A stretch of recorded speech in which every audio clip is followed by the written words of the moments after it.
What's up, people? It has been months since we've done this podcast, and we're getting back into it. And I've got Sam from ThunderBeast and Barrel Burner, the app. Sam, what's up, mate? How's it going? Good, man. I appreciate you getting us on. Uh, We've been it's talking been, about doing this for a while. yeah, I think we started chatting after it was calming down for you like 6 months ago, and the time to get it going was just, I mean, you know what it's like for you and your industry and mine. It's hard to keep up sometimes. It is, and things just getting in the way. I think for us, what really ended up kind of sticking the knife into it was we wanted to continue the podcast. We were trying to do it every week, and sometime around March, like me and Jeff would do the podcast together, but just getting our schedules to line up.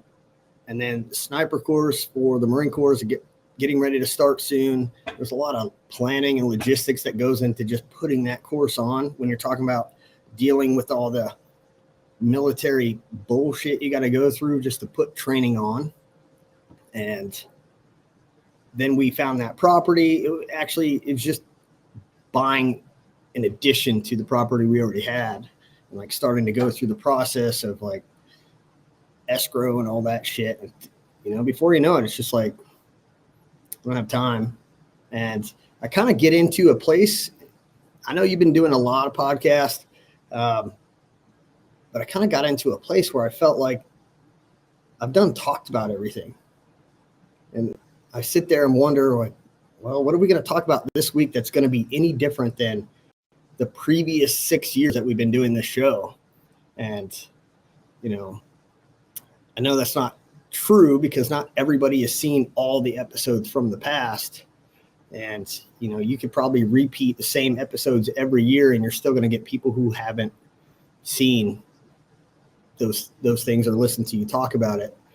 But I know that we've done it.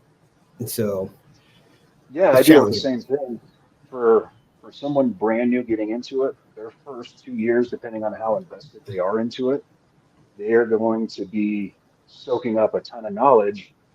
And then, like, let's say that it doesn't matter if you're hunting or competing or whatever, you reach that point to where, okay, my equipment's good.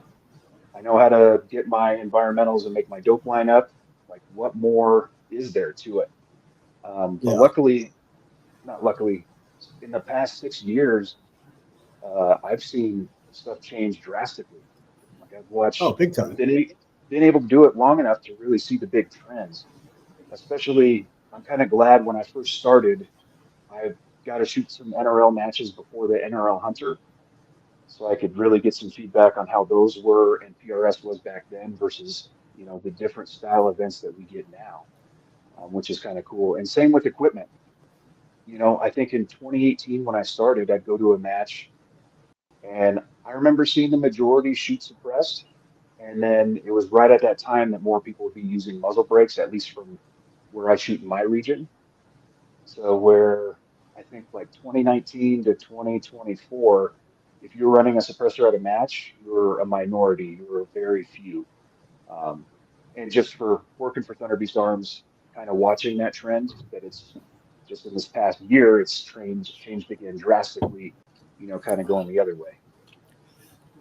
Dude, it is funny you bring that up because I've been doing the PRS game since basically my sniper platoon sergeant got me and a few of our teammates all in it back in 2010.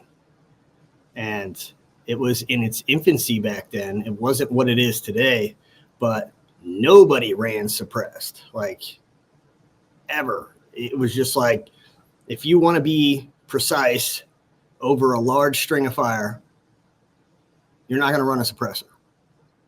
And the heat, mirage that comes off the can, just everything. Like, it was just not something that you would do a PRS match. And now I'm seeing more and more people doing it. I do it, and I don't really question, like, things that we used to question. As my barrel heats up, I'm going to start seeing larger shifts and impacts because the suppressor weight on the end of the barrel. Like I don't think about it. And the technology in suppressors, like I have only got to shoot one round out of it, but the Magnus can from ThunderBeast, I've had that thing, for a year now. I went home straight to the store, got it out of jail, and unfortunately that can was on the old ATF system, so I had that longer wait time. Whereas like whatever they did to change it, now you're getting like your forms cleared in 24 hours, and it's awesome. So I got the can, but then things take place, life happens, go train a few departments, and boom, I'm back in Japan. So I've had this can for a year. I've shot one round out of it, and I actually let law enforcement guys shoot my shit before I ever got to take a shot out of it. And I'm like, they're shooting it. I'm like, how is it? Like, do you like it? Is it badass? And they're like, man, there's no recoil. I'm like, all right, cool. I'm very excited to get to shoot through this thing. So people around you, like, just to be able to not have to throw ear pro in or, shit like that. Like, suppressor is the way to go. It's just, once you have the first one, it's like, when they talk about like making your first $1 million, and then after that, it's incrementally easier. You get your first suppressor, and it just turns into this, like, every time you get a rifle, you want to have a suppressor for it. Like, oh, I got this rifle now. I got Falcor just sent me their newest action with the removable bolt face. As soon as I get home Friday, I got to go pick it up. I want to put this beast together. And I'm already thinking like, okay, I have to have a can for this rifle. And it's a cool feeling. It wasn't like this 10 years ago. No, I mean, I started with a break. I didn't have a suppressor for like 2 years, 3 years until I was really in the competition stuff. And I was against it because I'm like, you know what? I need to be able to see where I hit on the plate. And the suppressor isn't really helping me do that. Well, it is if you're driving it well, but when you're under a time constraint and you're in a funky position, it's really tricky. But it's funny you brought up Falcor. They have one of our Ultra 50 suppressors on that 50 action that they're building, and it seems like they're really enjoying it. I'm looking forward to getting my hands on that thing, man. Just the whole action, the Falcor bolt action platform, the chassis, whether it's for the short action or it's for the 50, like, my hand in development of all of that is pretty deep.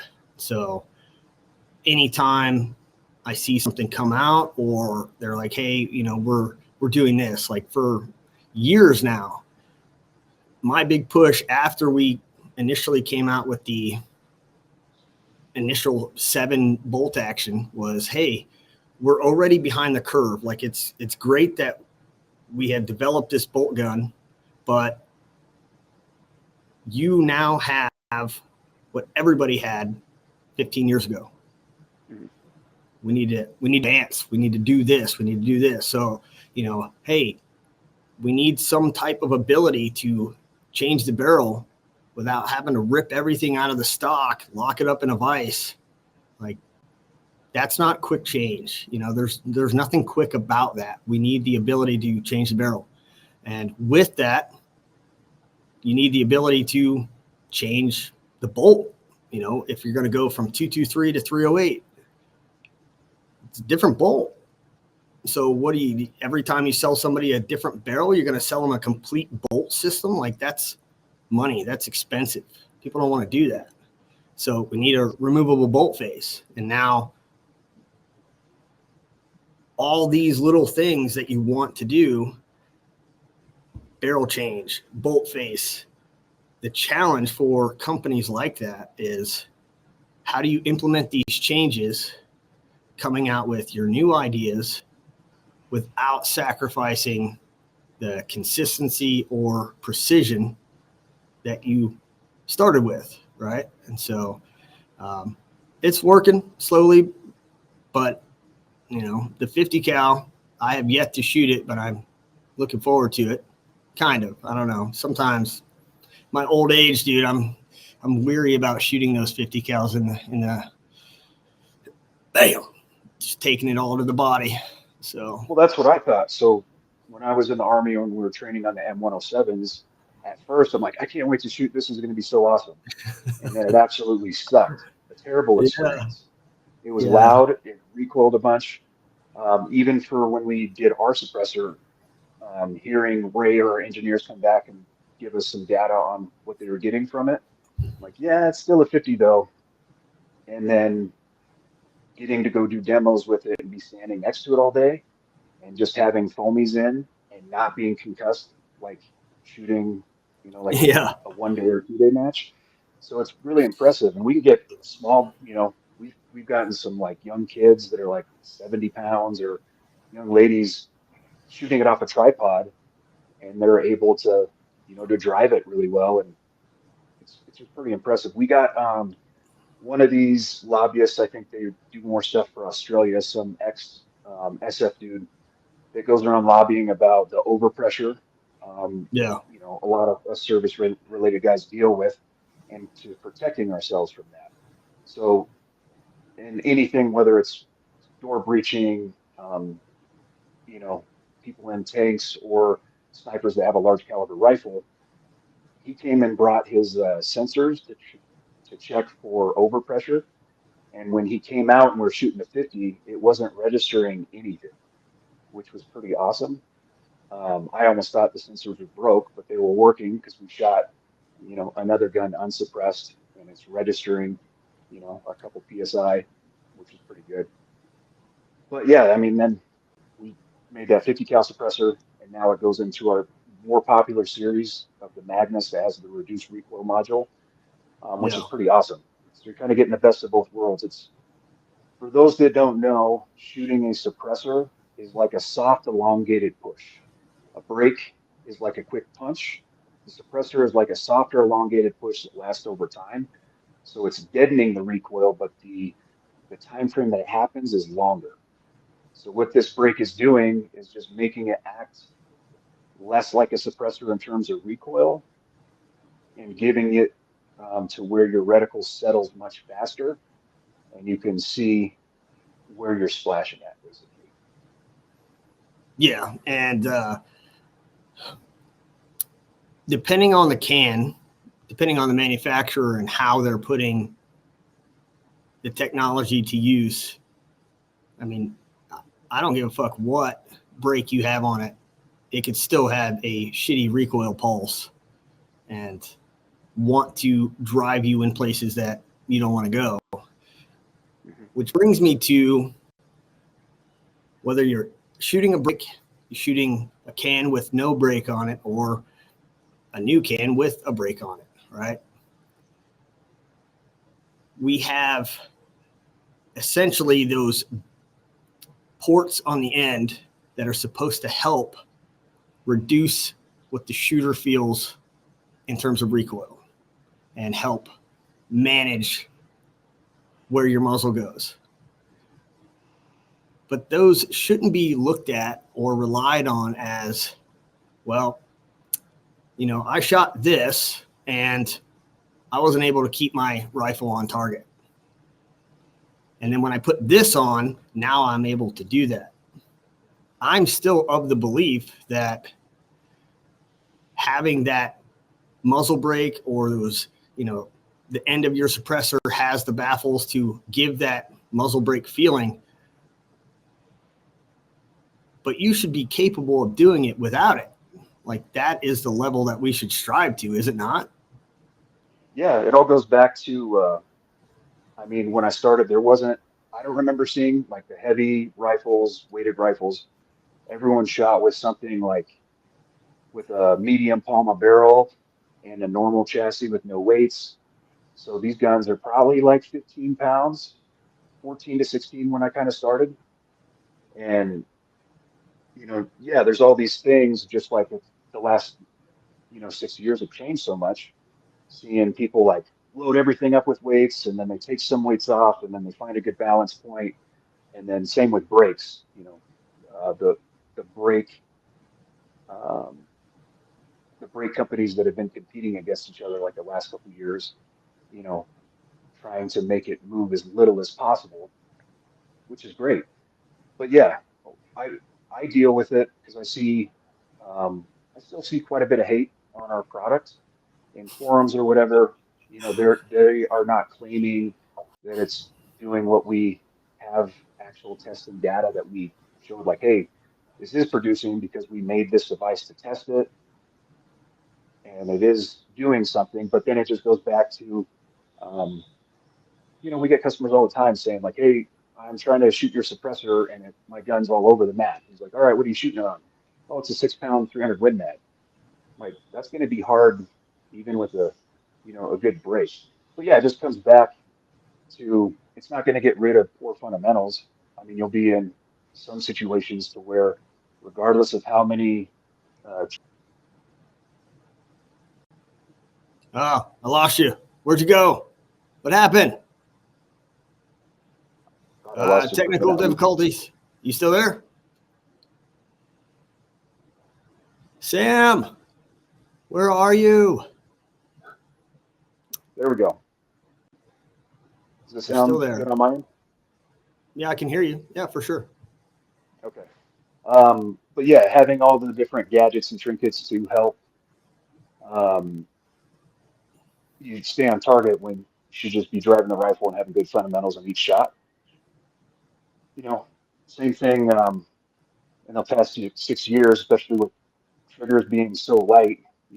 I thought it'd be cool to have like an 8 ounce trigger, and now it's come full circle to like pound and a half, 2 pounds is where I have mine. We shoot in a lot of cold weather and shoot with gloves, so you want to make sure that you don't have any possibility of, I don't know. I see a lot of people that end up shooting in the cold weather with the light triggers, and they end up just having an ND, AD, whatever.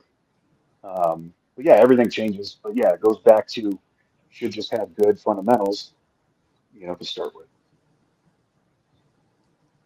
I feel like that's a lot of shit that's coming out these days is you can buy products and it's either going to enhance your abilities or it's going to mask problems that you have. And as we get further and further into the popularity of this precision rifle sport, regardless of what style you're doing, maybe you're not even competing, but the advertising for products, things to improve your shooting, the underlying thing is still not being focused on, which is what's your training like?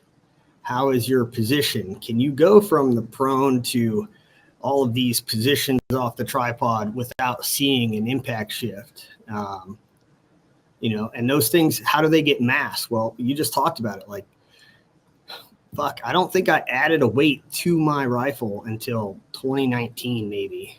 Prior to that, I was probably 15, 16 pounds, just running whatever, like probably a Manners or stock, something along those lines. And all the weight came from my barrel and my action, and that was it. And so as we move forward, we just get further and further away from fundamentally being sound to purchasing better performance. And I'm all about better performance as long as it's not covering up problems that you haven't corrected or haven't fixed. And I don't know, I see it running rampant everywhere. Like, the whole adding weight to everything. There's a lot of videos. I've seen Francis out there with the video, MDTs pumping out videos. Like, hey, we're adding these weights to change our balance point and improve this. And I agree with all of that. But you can also add weight to reduce the recoil that you'll feel. And if there's less recoil. It means the rifle's moving less. It's going to react to hitting your body less. The muzzle's not going to jump off target. But then when you go back to that 14-pound 308 and you can't keep your shit on target to save your life, and every position that you shoot from has a different impact point downrange, it's, you know, like I get private students who message in and they're like, hey, I got experience. I've been shooting for a while and, you know, I compete and I just can't break past this certain point.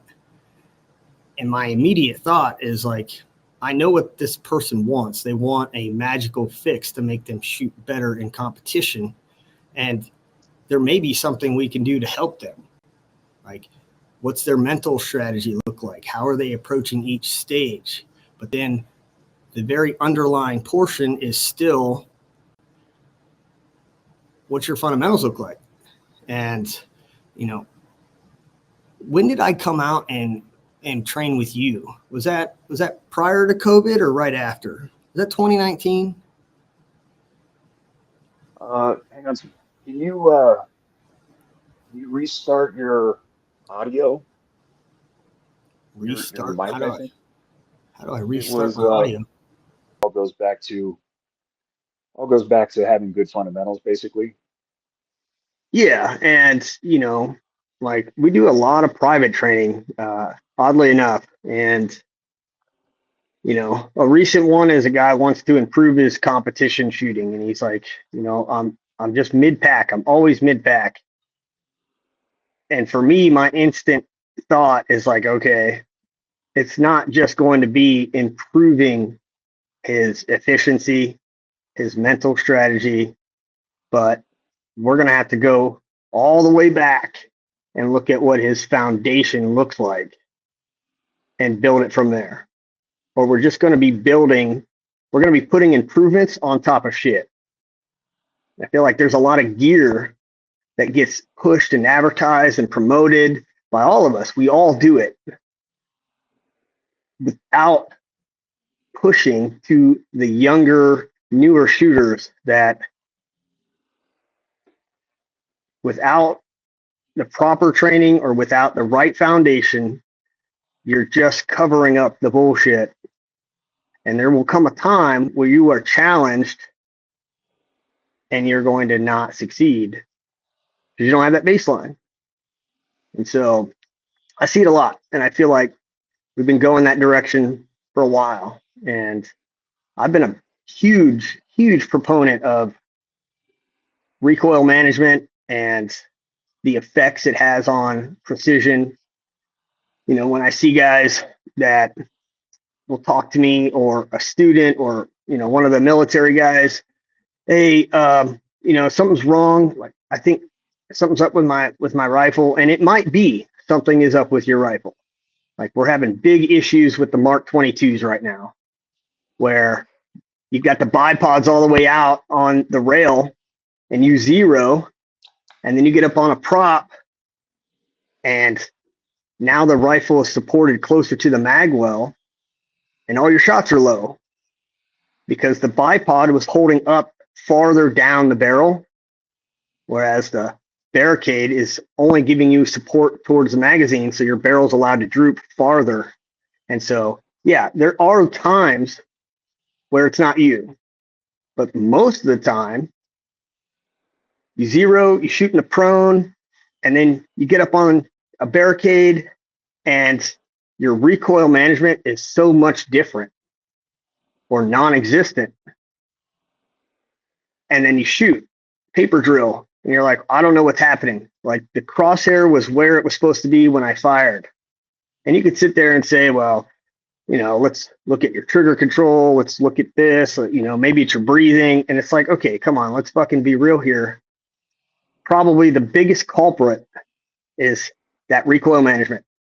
If it's not consistent from every position, right? What is happening as soon as that projectile starts to move down the barrel? You're also feeling recoil at the same time. So if your barrel is allowed to move for just a small second that bullet is inside of it, and it's not a consistent movement from every position, you're going to see impact changes downrange. And Yep. the worse your recoil management is, the worse the shift is downrange. And, you know, I try to break it down for guys. I'm like, okay, let's just look at 1 mil, right? And I'm like, okay, 1 mil is this big at 100. And then we'll go through the math on the whiteboard. Okay, so now at 10, how big is that mil? And they're like, it's this, right? And just move the fucking decimal over and simple math. Okay, how big is it at 1? Okay, move the decimal over. Okay, at the muzzle, what are we looking at? And then I ask them, I'm like, show me how big that is with your fingers. And like, it's tiny, you can't. I'm like, all right, so that much movement in the wrong direction, inconsistent with another shot, can have a 1 mil effect at 100. And it's like, that could be a big fucking deal. So yeah, that's funny. I have a funny argument against you for that, but it's going to tie into the same thing. So recoil management, right? I yeah, think, and this is why the reason I love the sport is accountability. If you are not mm, taking accountability that you're not having good fundamentals, you're not driving the rifle, that is like the number one thing. And I think that's what drives me to this so much. So, you know, prior to my history, I'm in recovery from substance abuse. I had to take accountability for my actions. And so this, although the math and everything and the camaraderie is super great, but it keeps me accountable. So anytime that man, there was one match earlier this year, I could not clean a stage. I'd get lots of nines, yeah, and every single missed shot, I was like, damn it, man. I rushed that shot. I slapped that trigger. I didn't take the time to get settled in my bag. Like, I've been doing that so much to, I think, where I've been shooting probably my best I ever have this year yeah, because I've been so accountable to my shots or not managing recoil in a shitty position. Like, dude, you should have sat down or you should have put your other knee up. Um, it, I think that's like it used to be like the math. I would always tell people like, oh, I just love the math. You got to have your equipment good. You know, it's really cool math to get the target, and then you got the variable of the wind. Nah, right now, my favorite thing is accountability. It's keeping me accountable into being able to call myself out, you know, for missing one of my fundamentals when breaking a shot. yeah. No, I'm with you, man.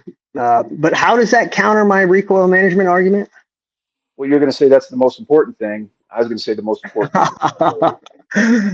Well, yeah, I agree with you. So let me walk that back, right? Uh, I guess what I meant is like when we're talking about precision, if you're going to be precise, how do you measure that? Well, it has to be with more than one shot, right? And so you need consistent precision. And in my opinion, like all of the shot process wickets are important. But if you don't manage that recoil on a consistent manner, you're going to continue to throw shots and question what's wrong. And it's often something that nobody looks at. You know, one of the, like, I developed this target. I put it on the website. It's a free download. I don't know. A lot of people don't fucking download it, right? They want to download like fundamentals, fucking speed challenges, the holdover drill, which I'm fine with. Like, I love that people are just out there training. But there is the scope shadow target on my website. And this whole thing came about because one of the first classes I was doing here with the Marine Corps in 2022, I go through all the training with these guys. We even have an entire 2 days dedicated to just shooting prone and like fixing little mistakes and better buttstock placement, like all of it. And so as we continue, I think we're in like week 2 or 3, and it wasn't just one guy. It would be multiple where I'm like, what happened on that shot? Just like you're talking about, like accountability. And this is supposed to be an advanced course. And that long argument has always been, well, what's advanced? Like fundamentals are fundamentals. Yes, I agree. So in my opinion, advanced is, can you operate independently without a spotter? And do you understand what is happening, right? And so like the days of you have a bad shot and you say, I don't know what happened. We can accept that from a beginner. But then if you're going to be an advanced shooter, the days of not knowing or not figuring it out or coming up with a solution are gone. And so they throw a shot, miss something, and I'm like, so what happened? Why was this shot so bad on that paper? Well, I think I had scope shadow. I'm like, what the fuck? What? What's your parallax set at? And so I look through the scope, I move my head around, I'm like, your parallax is fine. So you think scope shadow caused that fucking miss right there? That's what you think. And so I immediately, at the end of the day, went back to the office, jammed up this target where there's an aiming point with a little grid for you to impact, and above each target is a little crescent moon to tell you what side of the optic you should have scope shadow. So left side, right side, top, bottom, and we did it twice. So the goal was, I want you to see the real effects of scope shadow, not what we talk about in class, not what was taught to us or me, 10 years ago, 12 years ago in the Marine Corps, where we're just told and supposed to blindly believe that if you shoot with scope shadow, your shots will be off the opposite direction. But by how much? Is that true? And there's not enough people doing their own experiments to see what's true and what's not. So we did this target.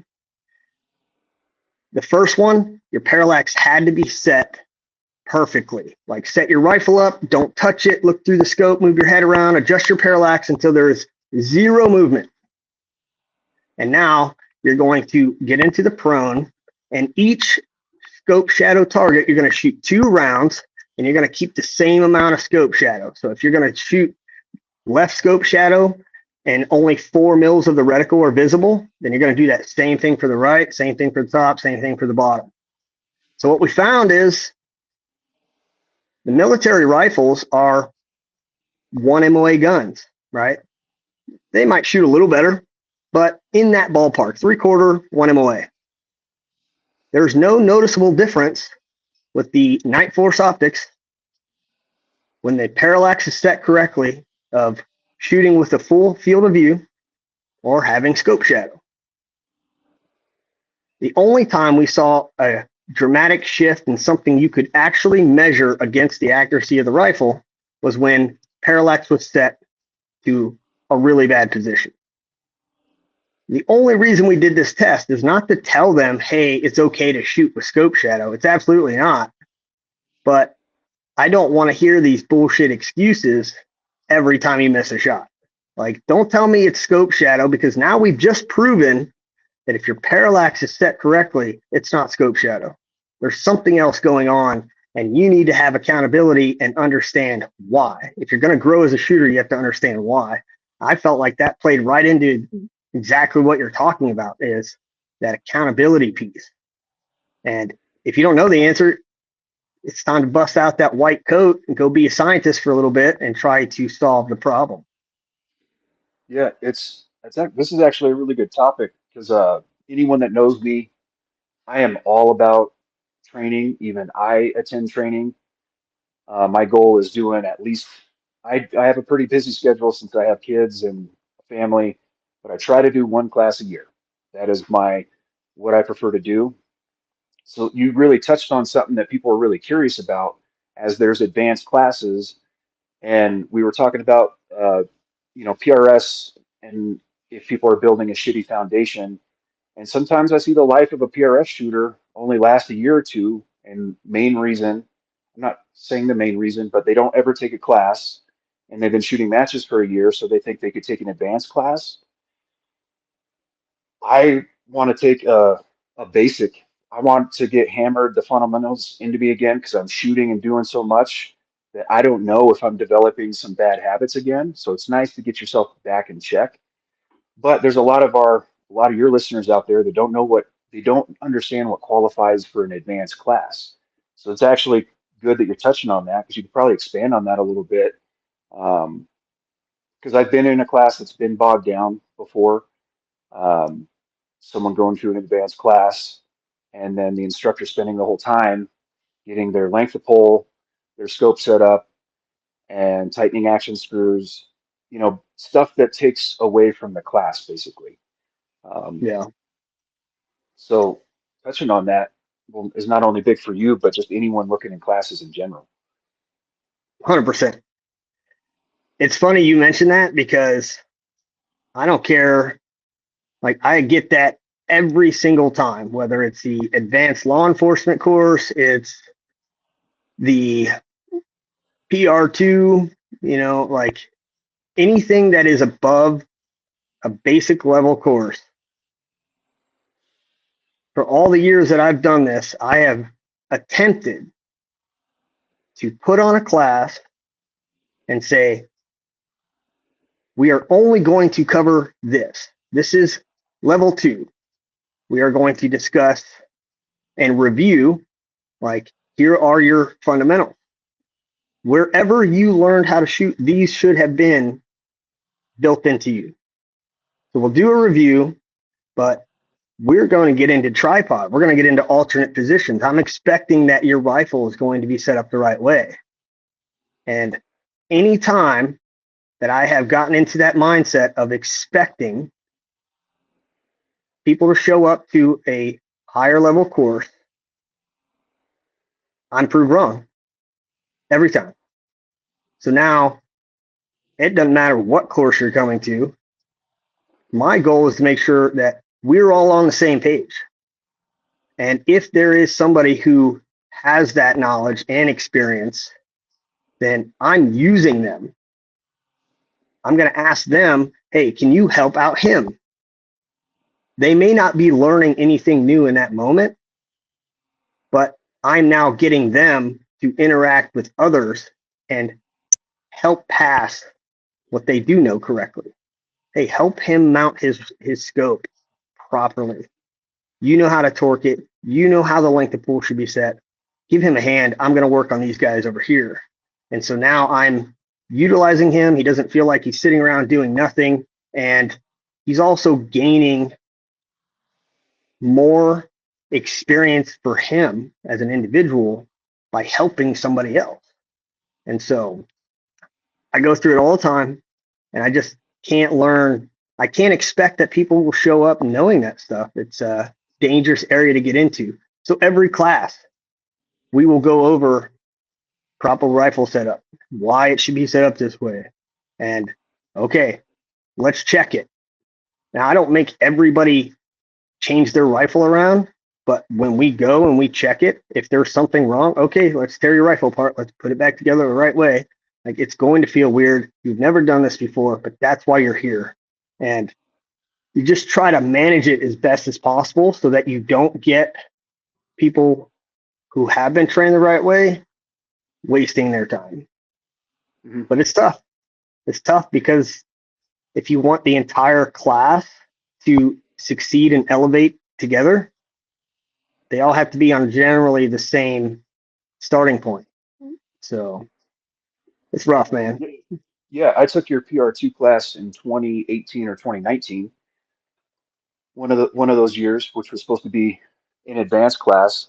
And I think the first day, the first 4 hours was still, even though it's advanced class, I don't, even if it is an advanced 2 days, I think how you did it should still be done. You're making sure everyone is grouping at 100 and they look solid behind their rifle. Like, I'm not hating on anyone because I really enjoy the PRS stocks. I like hanging out with my friends and shooting. But there are so many times when I go to the firing line on sign-in day And I watch people that have terrible natural point of aim, and they're Yeah. not square behind the rifle, and it just kind of blows me away, you know. Which doing that for your advanced class, you're just trying to narrow it down and get a feel for like, because if you're experiencing that, you're like, oh shit, I'm gonna have to spend some time here, or you're already kind of prepping for it in a way. Yeah. And, regardless of what level class it is, something that I try to pass on to anybody that's come to train with me is you're never too good to just go back and work on those basic level things. Like, can you ever be too good at it? Can you lay down and shoot me a 5 round group, half MOA or better? Oh, you can. Great. Awesome. Can you do it 100 out of 100 times? Like, to me, you could just always seek to get better. Like, there's times like, fuck, I want to say I got here, 2022? Yeah. So I took this contracting job 2022. Before that, I was shooting PRS, I was shooting Steel Safari, and, you know, I was, it didn't matter what style of competition I was doing outside of Sniper Adventure Challenge. I ain't fucking around with a 25-pound rifle at that. But every other competition, if it's a field match, if it's PRS, I didn't care. People would say, like, well, you wouldn't carry that rifle into the field. So I would do field matches with my PRS gun just to show that, yes, I will. And, I got my Falcor chassis, I got the weights on it, it's balanced, there's no taper to the barrel. It's a fucking truck axle, and it weighs 25 pounds. I would practice with it. I had a 308 that was built identical to it. I would practice with that. But it wasn't until I came here and I'm instructing these Marines, but I'm also wanting to participate with them. I want them to see that I will do what I'm telling them to do. And the first shot that I took with one of the military 308s, no weights, nothing, it fucking brought me right back to, holy fuck, you have forgotten how to manage recoil. Like, your position is not where it should be right now. And I instantly had to fix myself and work through, like, okay, that's not good. But I recognized it. It took one shot to recognize and say, okay, that's not acceptable, and start working back through it. And so I don't think you can ever get to a point where you're just like, I don't need to practice these basic bitch fucking drills anymore. Because I don't think there's any of us that are doing it 100 out of 100 times perfectly. If I do it 99 times, it's still not good enough for me. There's that one time where I didn't succeed. So maybe it's just me because I'm a fucking psycho. I don't know. No, I that think I you're a think that psycho too, though. I definitely am. So I think, I don't know, it was a couple of years ago, Ken Wheeler talked about the average lifespan of like a competitor, whether it's PRS, NRL Hunter, Steel Safari, Teen Sniper matches, that the average lifespan is like 2 to 3 years. Um, and I've been doing this for going on my 8th year, I think, 7th year. So I'm well past that. And that's what I really like about it is I'm always, it doesn't matter if I win a match or get a trophy. Clearly, I could have done better. There's mistakes that I've made.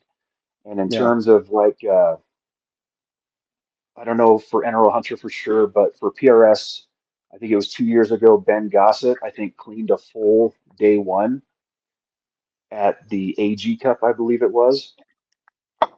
Like, you don't hear people cleaning an entire match. Like, there's quite a few matches. A lot of people know Clay Blackheader is one of the Oklahoma guys that crushes it. Um, Even some of the matches I've been to, you know, we're shooting 100 rounds and he's down like 5 to 7, which is insanely impressive. But he still drops them. So there's still room for improvement. So just like with, you know, for me doing this, there's always room for improvement and working on myself to where I still want to do it. 100%, dude. I agree with you. Um, I've been in positions like that where after day one, I'm only down like 4 misses, but I'm still looking back at what happened with those 4 misses. Like, the thing with competing is you're accountable for every shot that you take, but you don't want to get into a position where if you're trying to reach a certain goal, win, place in the top 10, like whatever it is, you don't want to get into a position where you're looking at somebody else and hoping that they make a mistake so that you can achieve your goal. You want to achieve it because you outperformed and you did what you were supposed to do. And I've been on both sides of that coin where I'm like, man, I hope fucking, what's his name? Rusty, for a long fucking time. Rusty Ulmer, right? I'd see him at all the matches. We're like 2016, 17, 18. And I looked up to Rusty and I was constantly chasing Rusty. And sometimes we'd be in the same squad. And we're kind of the same mindset where we're shooting our own match. We're not looking for win calls from other people. We're hanging out, but we're still shooting our match, right? And I'll watch him run a stage and I'm like, oh, he missed one. Fuck, I hope he misses a second one. Like, in the mindset of like, I need Rusty to have a bad day to win or beat him, versus as I grew as a shooter and had some mindset changes, it now became, I want him to do his best, because when I win, it'll be because I was the better guy. You know what I'm saying? Like, No, I don't want exactly. it to be a fluke. I've done that the same. There's been like our local group of guys that we had here that getting into this, they're the ones always crushing it. And then slowly after getting better, um, and I'd be in the same squad, like, man, I hope if they miss one, I could catch up right here to come in full circle. For example, Night Force ELR this year, my first year shooting it. Uh, I'm not bragging about it, but I am very stoked for myself that I got 4th in open overall. But I was in the squad with the Accuracy International guys with Riley Foster, who I've become friends with. They did the impact scoring, so you could see the live scoring. Me and him Mm-hmm. were neck and neck for the top for a big portion of it. And on each stage, I was like helping get his brass. I was like, hey, do you need help finding anything? Of course, he doesn't. But if I was shooting before him, I was more than happy to pass along the mile per hour that I thought it was for me, and giving him accurate info because I want to see him succeed, you know. But yeah, I think Dude, everyone just will. hearing you say that is fucking music to my ears, where I'm not against hanging out with dudes and sharing information. I mean, we already do it. If you're in a squad where every stage is grouped as a squad, it's not blind. Anybody that goes first, second, anybody that goes before you is sharing what worked or what didn't work. And you're observing, like, well, that position sucked. I'm not going to do that. But I hate hearing people say, I held 0.5. What the fuck does 0.5 mean to you versus this guy? Like, the mile per hour that you just said, like, yeah, I'll share mile per hour. Like, that is fucking, that's where it's at. That's one step in a shooter's evolution that I believe is pretty challenging for a lot of people to build a habit of doing, where they're talking mile per hour and not talking like, well, I held 0.6 left. Like, great. Well, for Sam, that's a fucking 7-mile-an-hour wind. For me, that's a 4-mile-an-hour wind. Like, it's completely different. So Yeah. So I mean, that's the negative that people get from like the PRS style matches. Like, people are sharing stuff, but the biggest thing that helped me excel is fucking ignoring people. You have no idea if that shooter slapped the trigger to have a 2/10 difference, or yeah. he's like 2/10 different in his zero. Like, Mm, you can watch and observe, gather that information, but yeah, do not listen to if anyone's telling you point 0.5, point 0.6, just don't listen to it.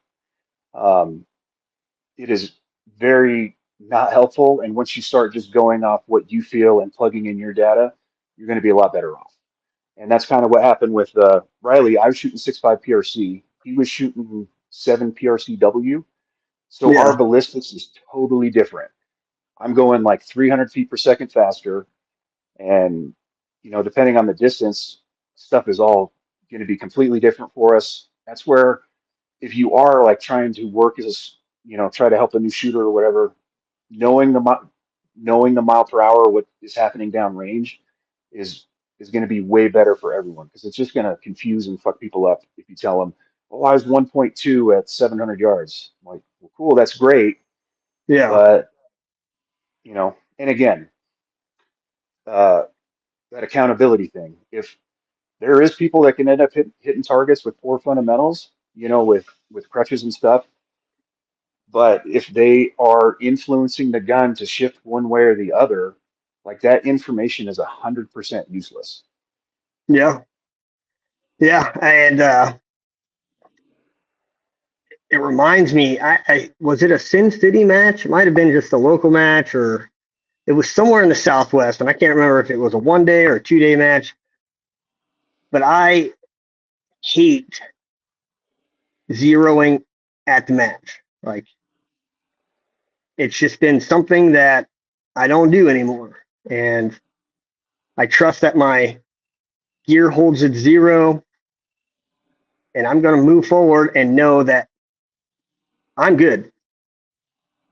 What tends to happen is when I get to a match, if I'm going to check my 0, I'll get down, and I'll shoot. And, oh shit, my shit's off. Well, it wasn't fucking off when I left. And I just spent 2 days preparing. Why am I off right now? And like, it'll get into my head. So I don't like to zero at matches. I show up and I'm expecting that it's ready to go. There was one match, first stage, like everything is like a few tenths one direction or the other. And I caught on pretty quick, and I just chose that I'm not going to change anything. It's going to go make my normal fucking win call, and then I'm going to add 0.4 to it. For every single thing, I'm going to add 0.4 to my win call. And I eventually ended up dialing it on so I just wouldn't have to do extra math. But the very next stage, I get up there, I go, I clean the stage, I come off, and somebody's like, hey, what'd you hold? And I'm like, I was holding this. It's about this mile per hour. They're like, okay. And they ended up going up there and holding exactly what I was holding, not knowing that I was adding 0.4 to compensate for a bad 0 or something. So they came off. They're like, it didn't work for me. I was like, well, I told you the mile per hour.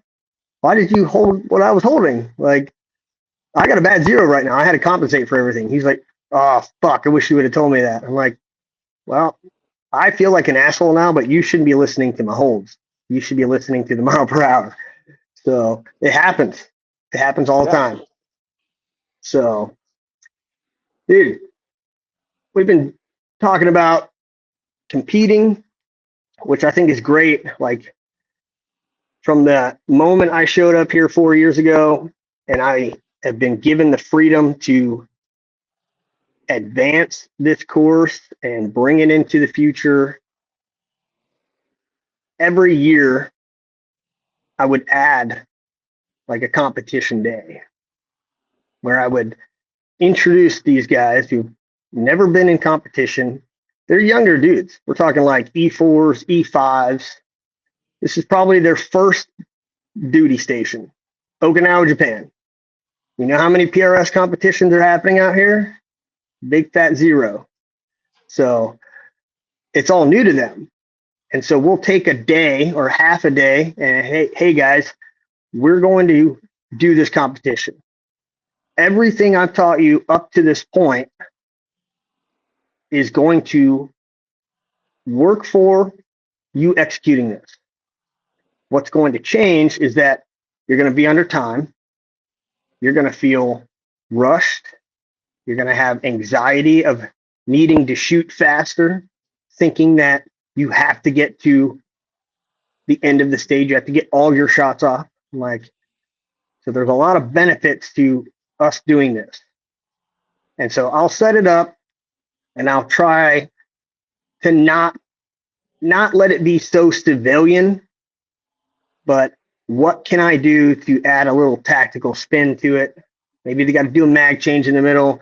You know, they're going to shoot this barricade, but they're going to shoot 3 positions on this barricade, and then they're going to have to run 50 meters to the next barricade and repeat that same barricade or whatever it is. Like, try to add some military style stuff, but that pressure and the benefits you get from being put into those scenarios, like, it's huge.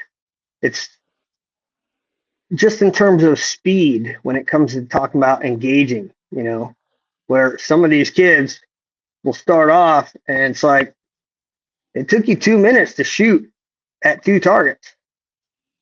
And now I'm going to put you in a position where one of these stages is going to push you to engage 10 targets in 2 minutes from multiple positions. So I see huge benefits to adding competition to this,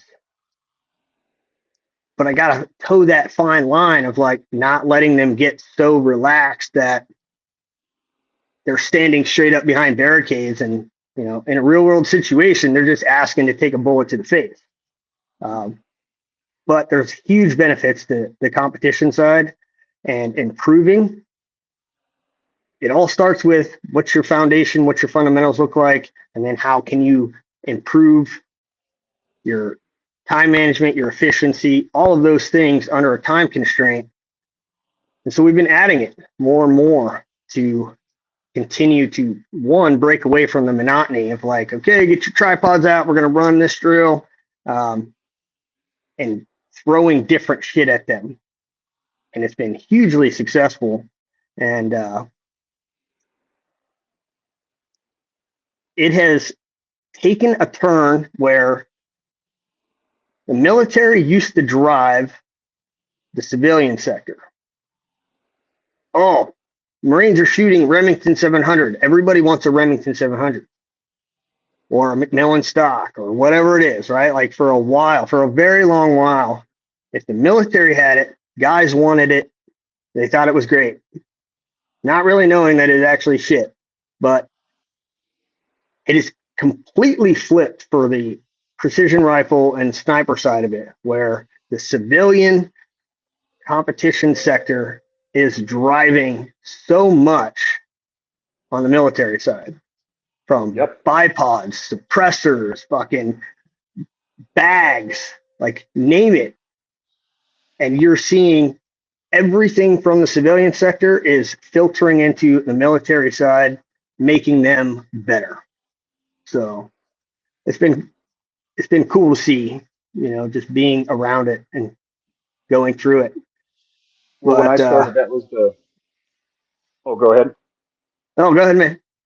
Well, that's was the same thing when I started. Was I thought getting like an M48.5 was going to be like the cheat code or an Accuracy International or something like that, which um, yeah, it has come full circle because for work, I don't think I could really mention it, but we've been working with a lot of guys that are driven that way for helping them fit their needs for stuff because of the competition world is excelling, and it's also going to make their equipment kind of excel in the same realm. So it is really cool that it's coming full circle. My match is pretty close to Colorado Springs, so I do get those guys quite often coming up. I think there was a couple Mark 22s out there, which were they looked like work guns to me, just because I've seen quite a few of them. But it's funny you say that. So we train law enforcement for work. We usually, if they have a 2-day course, like Tom Beckstrand was teaching a course up here, and then he wanted us to do day 2 of um, more time constraint and that anxiety stuff that you want to build. And I do this a lot with my match too. So I'll have a stage that has 3 different props, and you've got 4 targets, and you're basically going left to right 2 shots each, and then you go back left to right 1 shot each. All I say is that every prop has to be used. So it gets in people's head like, well, what prop am I going to use the first to get it out of the way, or which props do I want to do? And I do that with a lot of them. I have a lot of stages where there's a ton of positions, but I try to create it to where the shooter, whether it's building um, a tripod rear or this is new to me, but I've been doing it for practice, is the using the able table with the game changer, and then whatever my rifle's supported on, usually my bipod, if I could fit it on whatever the prop is, it's like modified prone. Yeah. So putting them in a lot of situations like that, or just for my facility, it's super easy. So I have targets hidden, and if they've never been there before, you're like, hey, you have 2 minutes to locate this 33% IPSC. Here's your range fans, and then use this prop to your best ability. And it's surprising for a lot of the LE guys that are getting pounded a lot of the drills that you do. Um, like it works, but just something about time and the anxiety just throws a wrench into everything. Yeah. Dude, time is a great equalizer. Yeah. It just stirs all these feelings. And, you know, I even go so far as before we even start the first stage. Gentlemen, there are no extra points given for finishing before time runs out. Like, if you feel you got to rush through this stage and it's going to cause you to miss, I want you to think about this. You rush through 10 positions in 2 minutes and you hit 2 targets. Or you spent all your time building 4 perfect positions and you hit 3 targets. You still won. One side garnered you more points than the other method. And people are just so infatuated with wanting to go fast. And speed will come.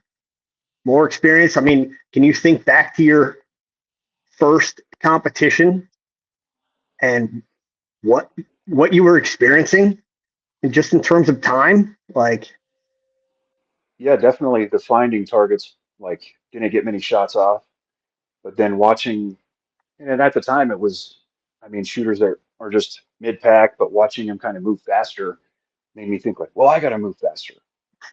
And it took probably like a year and a half, 2 years of realizing, uh, actually getting a timer on to actually, I look at it to slow myself down.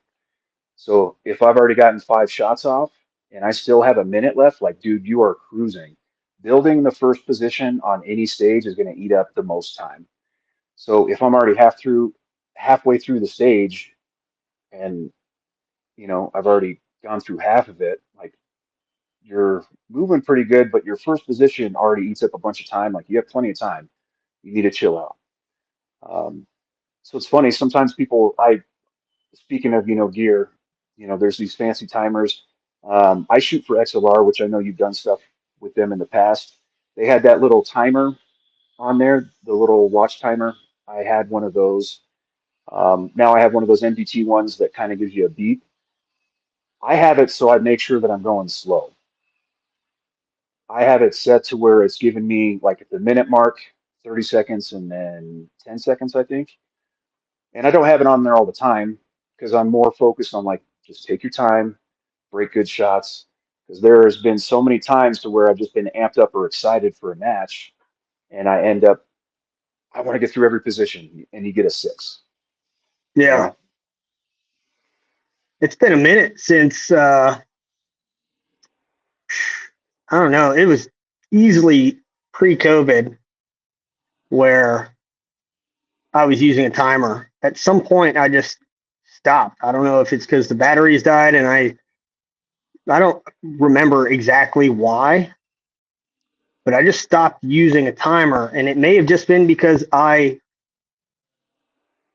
got into such a groove where the buzzer just became when I was allowed to go and when I was supposed to stop.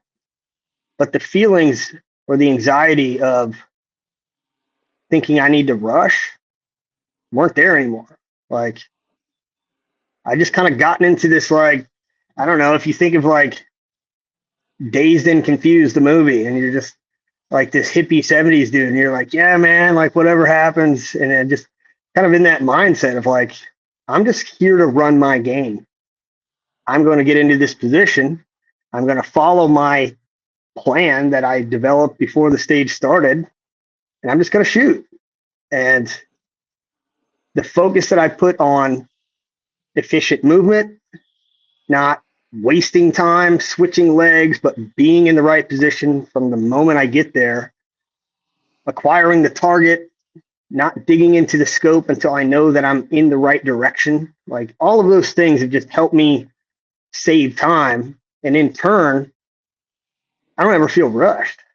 I'm just fucking groovy, man. Like, it's a weird feeling to have that transition happen to you. I don't know when it actually happened, but it just became like, oh, I don't even care about the time.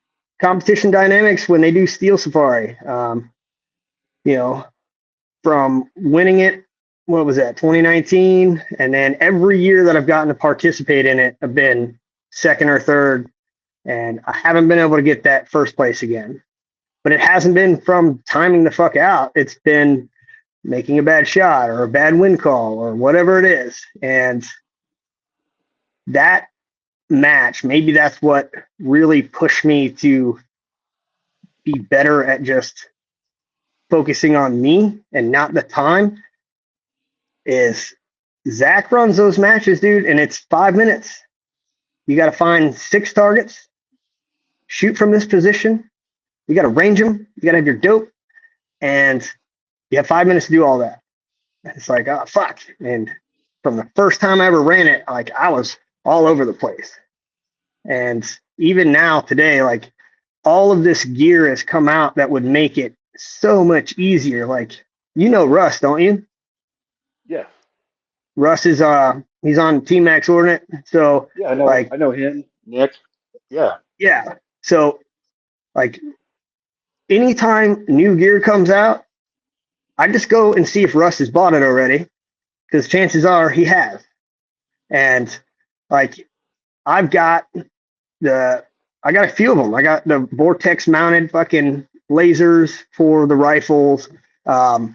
Jeff just picked up one of those Fire 4000s or whatever the hell it is. And I see a lot of people like, okay, I'm going to use this and it's going to make me so much faster. And the binos that'll connect to your Garmin watch or whatever, you just start lasing targets and it's putting all the targets into your little dope card or your watch. And it's like, I never needed that. I didn't have that. And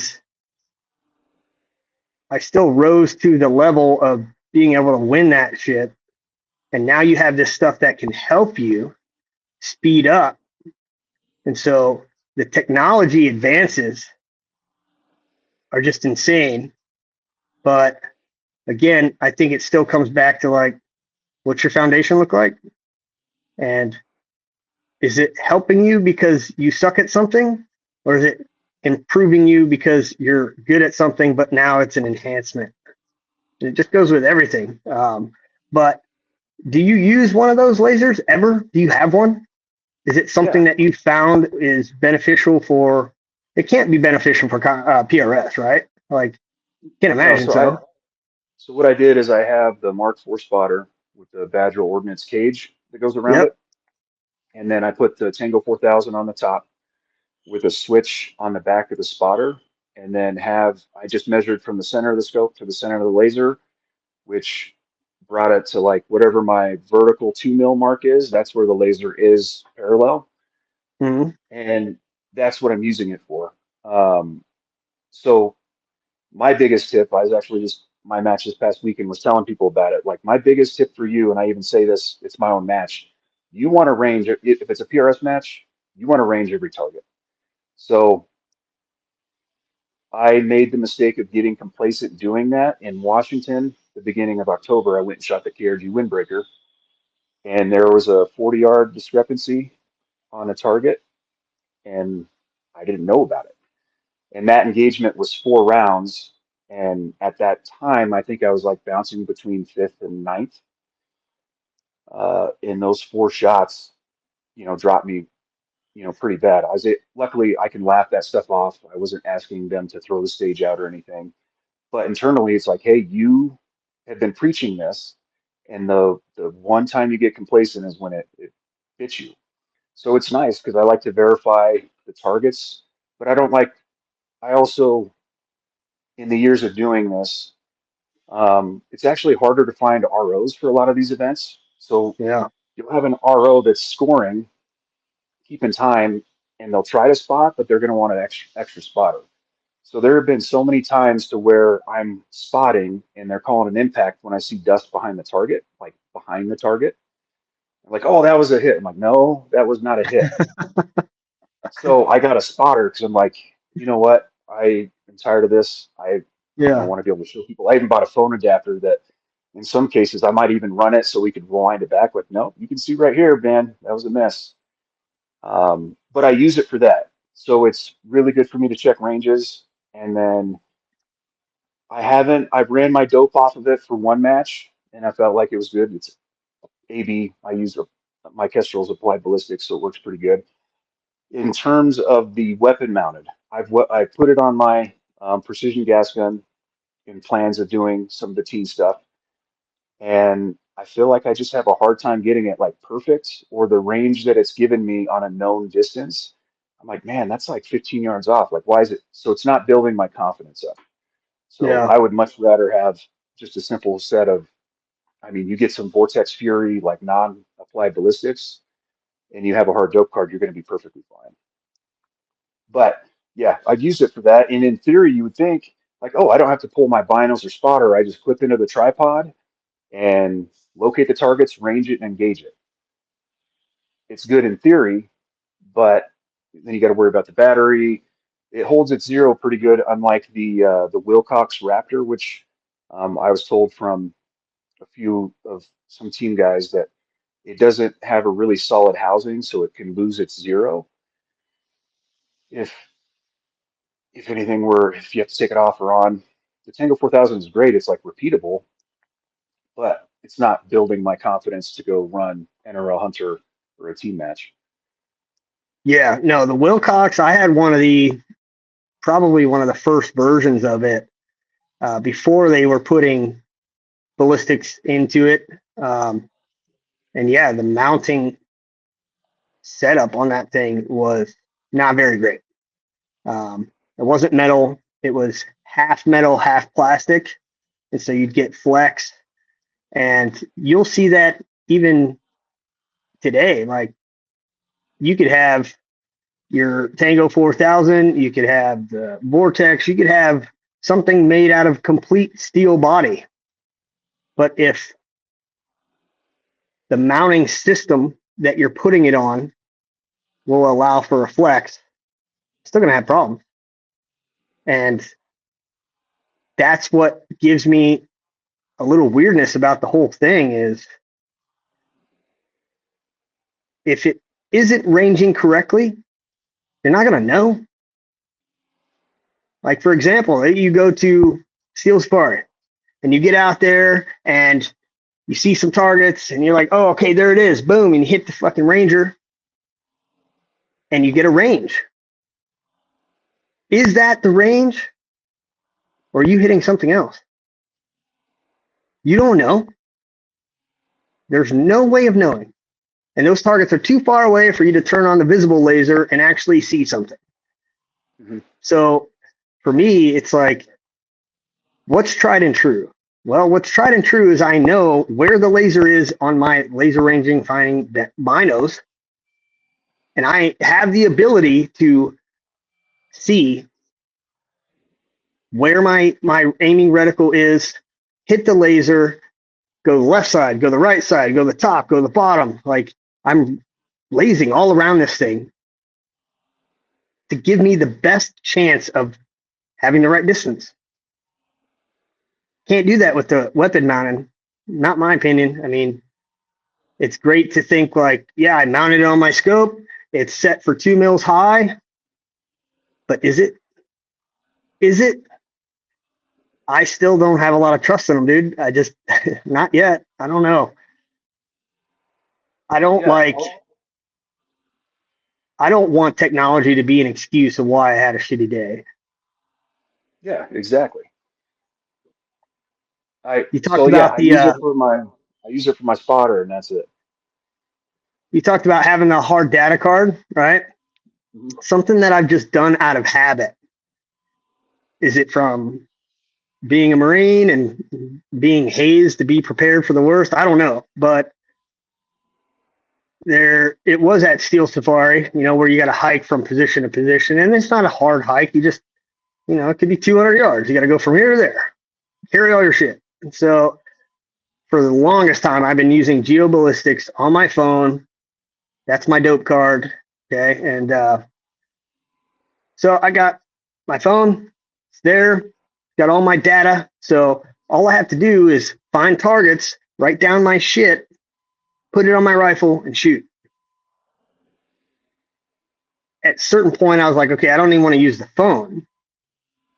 There's not enough that's going to change for me to have to worry about updating atmospherics all the time. Like, I'm smart enough to know now that you need some pretty large changes for there to be dope significance. So, okay, I'm going to have this clipboard, and on the side of the clipboard, it's going to have all my dopes, and I'll just draw all the targets, get behind my rifle, have my clipboard, and go after it. So I was making one of those movements, and I get there, and I'm in the staging area, and they're like, Tyler, you ready? I'm like, yeah, I'll walk up there, got all my shit. And he's like, all right, this is your spot. Go. Right. And that's how it's supposed to be. Like, you're not supposed to have time to look down range. You're like, as soon as you get there, here's your spot. Here's your limits. 5 minutes. As soon as I set my shit down, I go to get my clipboard, and it is MIA. I don't know where the fuck it's at, but it is not with me. Normally, I'd be like, fuck.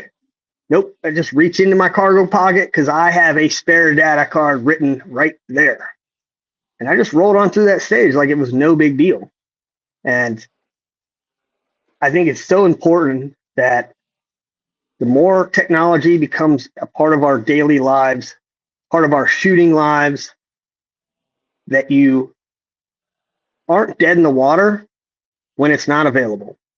That you can still function with just a fucking piece of paper and a pen, or your memory, right? And this has been a big sticking point for me coming back and training the Marines is, dude, when I was in, like, before you went to sniper school, you spent X amount of time as an untrained sniper in a platoon trying to earn your way to go to school.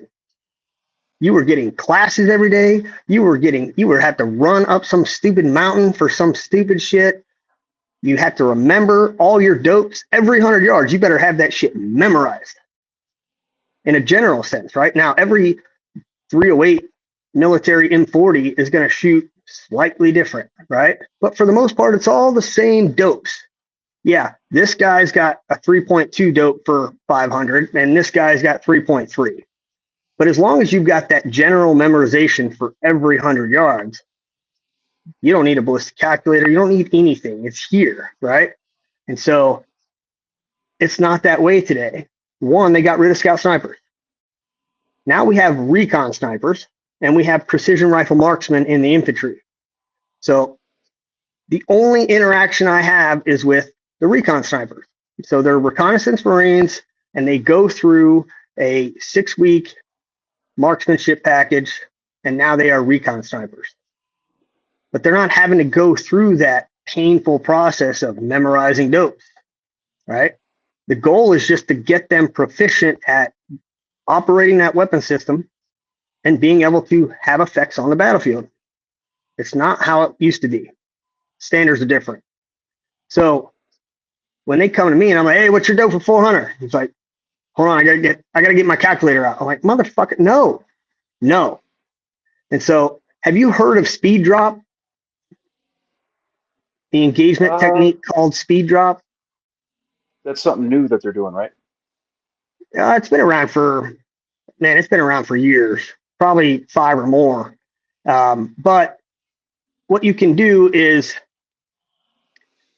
you write down all your dopes for every 100 yards, right? So you can start at 200, 300, 400, 500, right? And now it's going to start to taper off depending on the caliber you're shooting, somewhere around 500 or 600. So you write down your dopes for every yard line, and then you write the yard line above it, but only as a single digit, okay? So let's say for 400, your dope is 2.2. So 4, yeah, so 4, take the 2 zeros off, you got 4 minus 2.2, what do you got left? You got 1.8? Yep. 300, your dope is 1.5. Sorry, let's go 1.2, 1.2. 3 minus 1.2, what do you got left?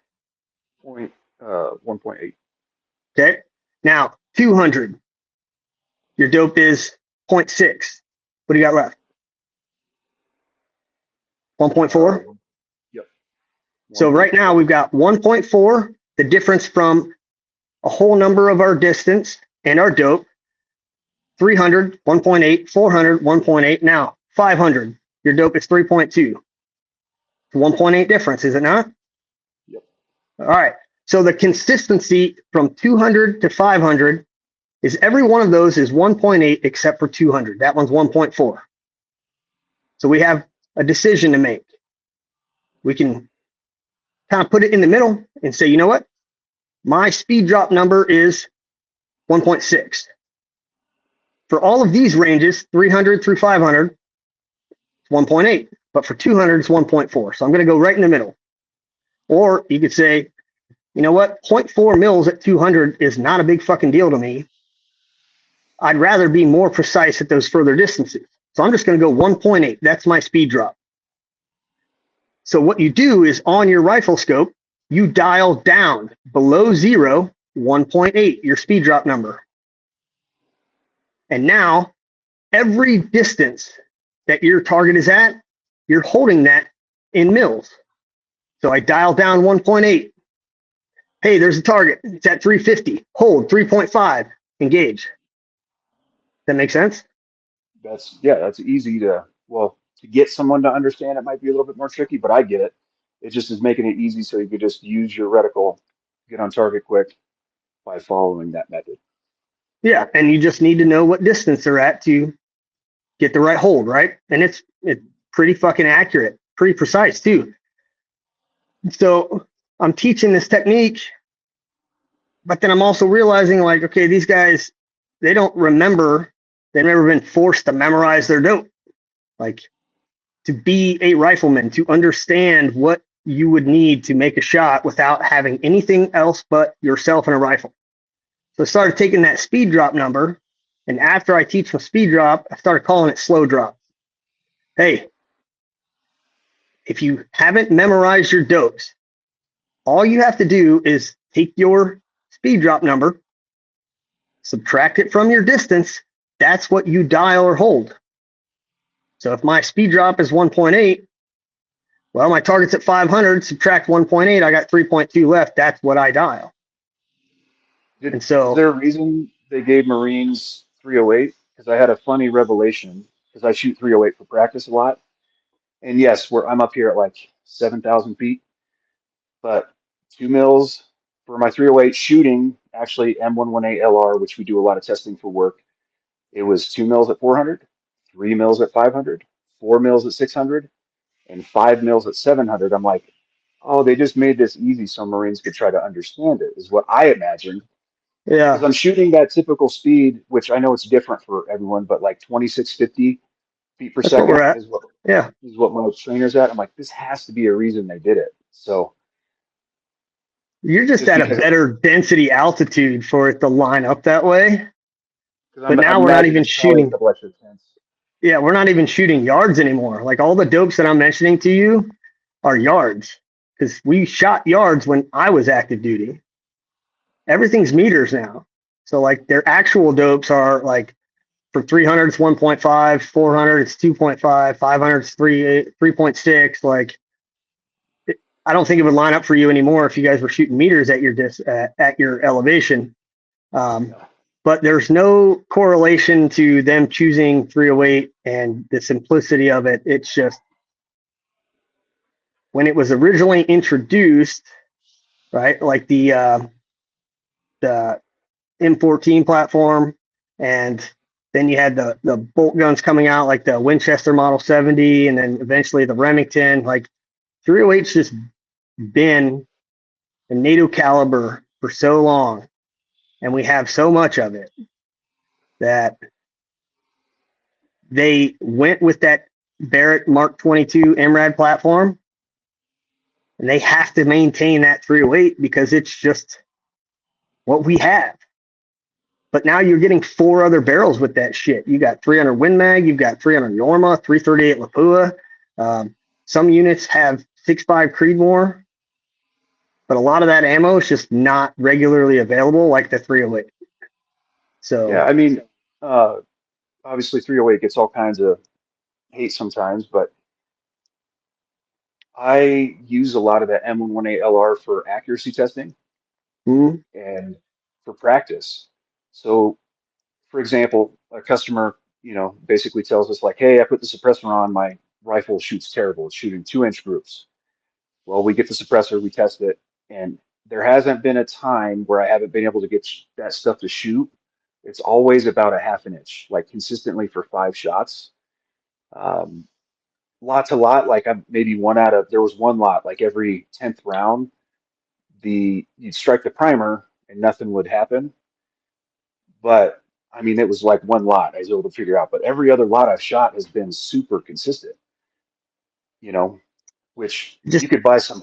I'm not dogging on Hornady, but if you go get some Hornady match, 2 different lots, you might have like an 80 feet per second, 100 feet per second difference, like I noticed in a couple different lots. 100%. And the importance of tracking the lot numbers and shit is very present. Um, with the M118LR stuff, um, there's certain years that just were shit. If I remember correctly, there was a 2010 year, right? And the year is stamped on the bottom of the cartridge. So 2010, I believe, was a shitty year um, where you had a lot of those light strike problems. Can't remember if 2012 was one of those. But overall, like the ammo is good. If you were to take a crate of that and put it into your personal gun, which is far better than what the military's running, it's going to print great. Like Yeah. even out of the military guns, we're getting like single digit SDs, even out of the gas guns. Problem is the guns just don't shoot that fucking well, but the ammo's good. And so yeah, the ammo's good. I know that it's still being called M118LR, but the actual Dodic Alpha Alpha 11 is changed to Alpha Bravo 39. I don't even know what the difference is. I know on the military side, like they perform the same, but then when you look at like authorizations for military use, Alpha Alpha 11, the like distance X in terms of like, where can that bullet go? Where can we anticipate if we take a shot from this position, where are the possibilities that this projectile could go? And so distance X is as far as it can reach out. And so I think distance X for alpha 11 is like 5,100 meters, 5,000 meters, somewhere in that area. Alpha Bravo 39, same bullet. Don't know what the fuck has changed, but its distance X is 4,100 meters. And the original ammo is approved for overhead fire. The new ammo's not. Why? It's the same fucking shit. I don't know how they do this shit. It still boggles my mind today. But ultimately, it shoots good. Like, if you could just get your hands on a truckload of it, fucking practice would be amazing every single day. But it's the machine, dog. But I mean, it's been a good experience here, seeing a lot of this stuff, and yeah, I mean, I got no complaints. But it's little things like that when we're talking about how can I easily get these guys who have not been pushed to the same standard as I was, how can I get them to perform at the same level? And I don't have time to sit there and haze them and make them run everywhere. Like, the objective for us is to improve their ability to get first round impacts, urban environment, off a tripod, from random positions. And that's what we got to focus on. And so you try to prepare them as much as possible for things that you can't foresee. Lost my ballistic calculator. My Kestrel got blown up. Like, whatever the fuck it is, how are you going to still be a sniper without that shit? And I think the same is true for civilian shooters. Like, having that baseline of like, I have all of these cool gadgets, but I don't need them. I want them. And there's a big question I've been wanting to ask somebody, because I've been, I'll compete once or twice a year, come back from Japan, go to Competition Dynamics, compete in a local match, maybe jump into a PRS if I'm lucky that my timing lines up. So twice a year, I'm getting to compete. I still got setup that I trust, that I know, that I love. I've got 6XC, 6BR, like, I have different cartridges, but there's certain things that have started to really grab hold that I just haven't bought into yet. And one of those fucking things is a barrel tuner. And I see all these motherfuckers putting barrel tuners on there. And where are you at? You run a barrel tuner? I did. I actually tried, put them on. I got one. I felt like doing the process, which you're basically shooting a group, adjusting it until they touch. There's like a whole process for it. So I did it, and I had to shoot like 10 different groups. And what do you know? The closer to the ninth or 10th group, they were getting really good. So I thought it was doing something, but for the minimal amount that it's moving, I don't feel like that's changing your barrel harmonics enough to do anything. So I did buy into it. I thought I had a 223 bolt gun that shoots 90 grain A-tips and 95 grain Sierras, that I'm limited to a overall length of 2.54. I can't seat them deeper. I can't seat them longer. So I was like, okay, the tuner will kind of fix that, right? It's Yeah. put it on there, ran it for the longest time. I mean, I think that was the last rifle I kept one on for that reason. And I took it off and shot a group, and it shot fantastic. So I mean, I'm definitely not, I'm not an engineer. I'm just really in love with the precision rifle stuff. And I work with our engineers quite a bit, learning all kinds of stuff. And, we get to see a lot of weird stuff with barrel harmonics and stuff like that. But adding the tuner itself, maybe just that itself is making that system work better. But those little tiny adjustments, I just can't say for sure if I know it's doing anything.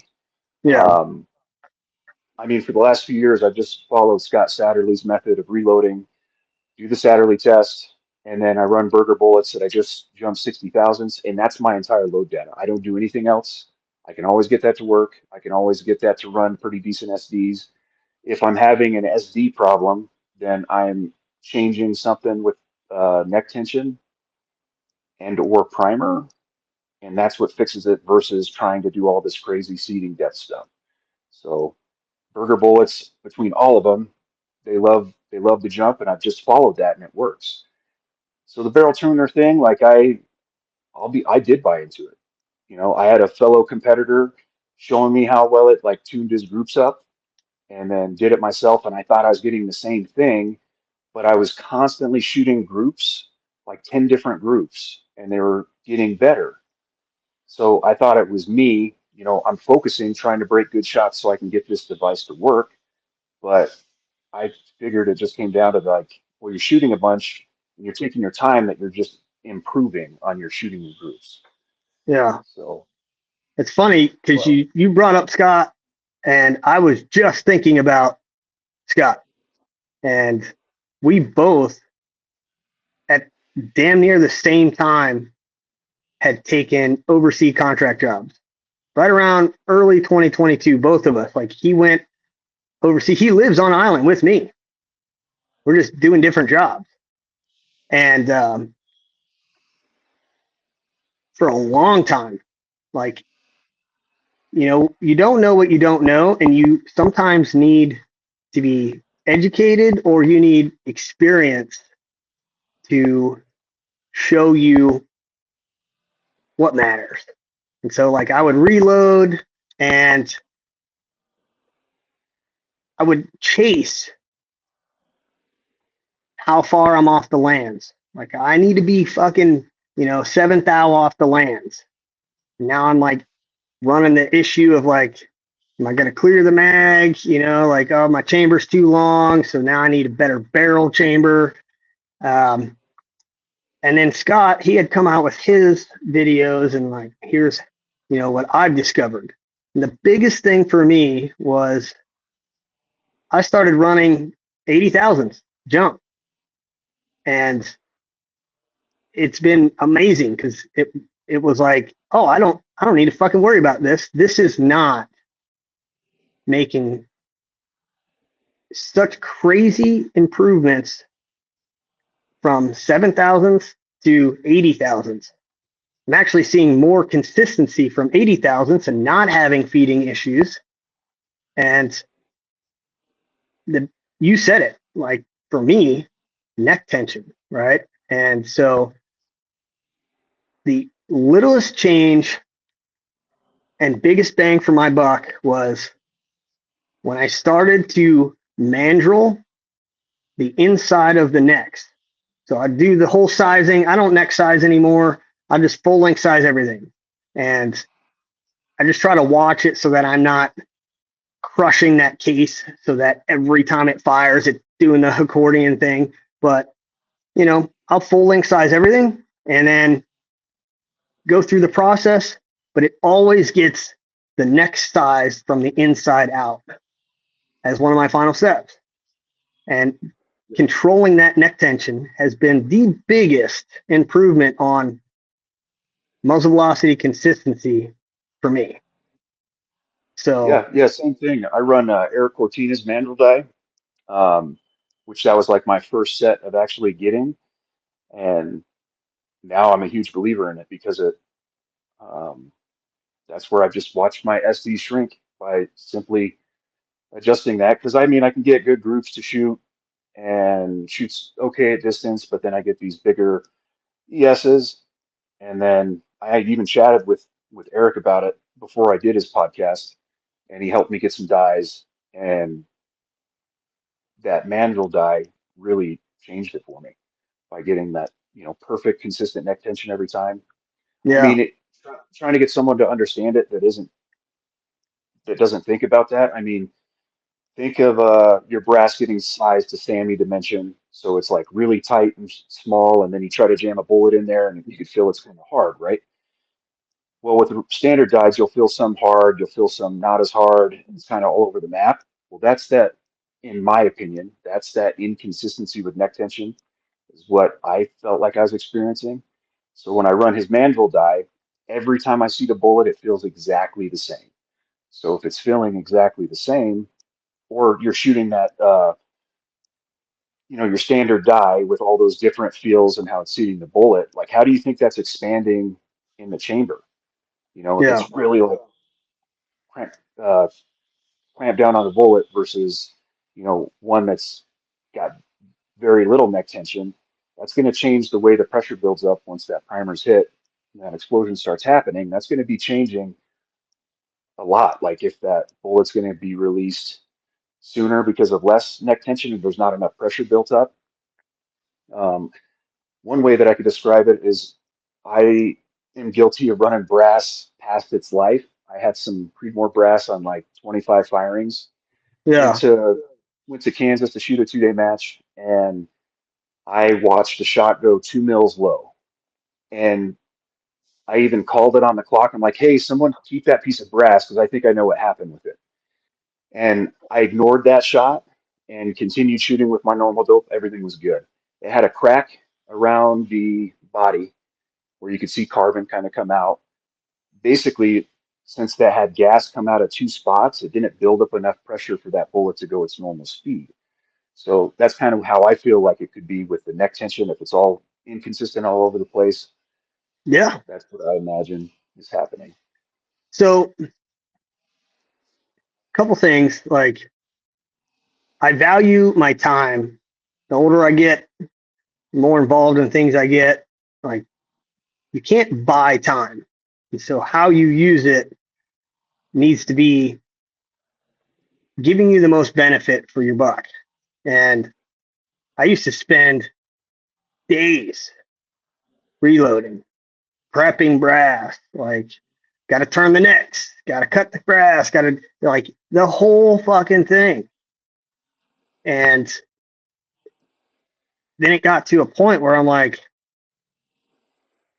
I can't do this. I don't have time. I just got to grab this ammo and I got to go.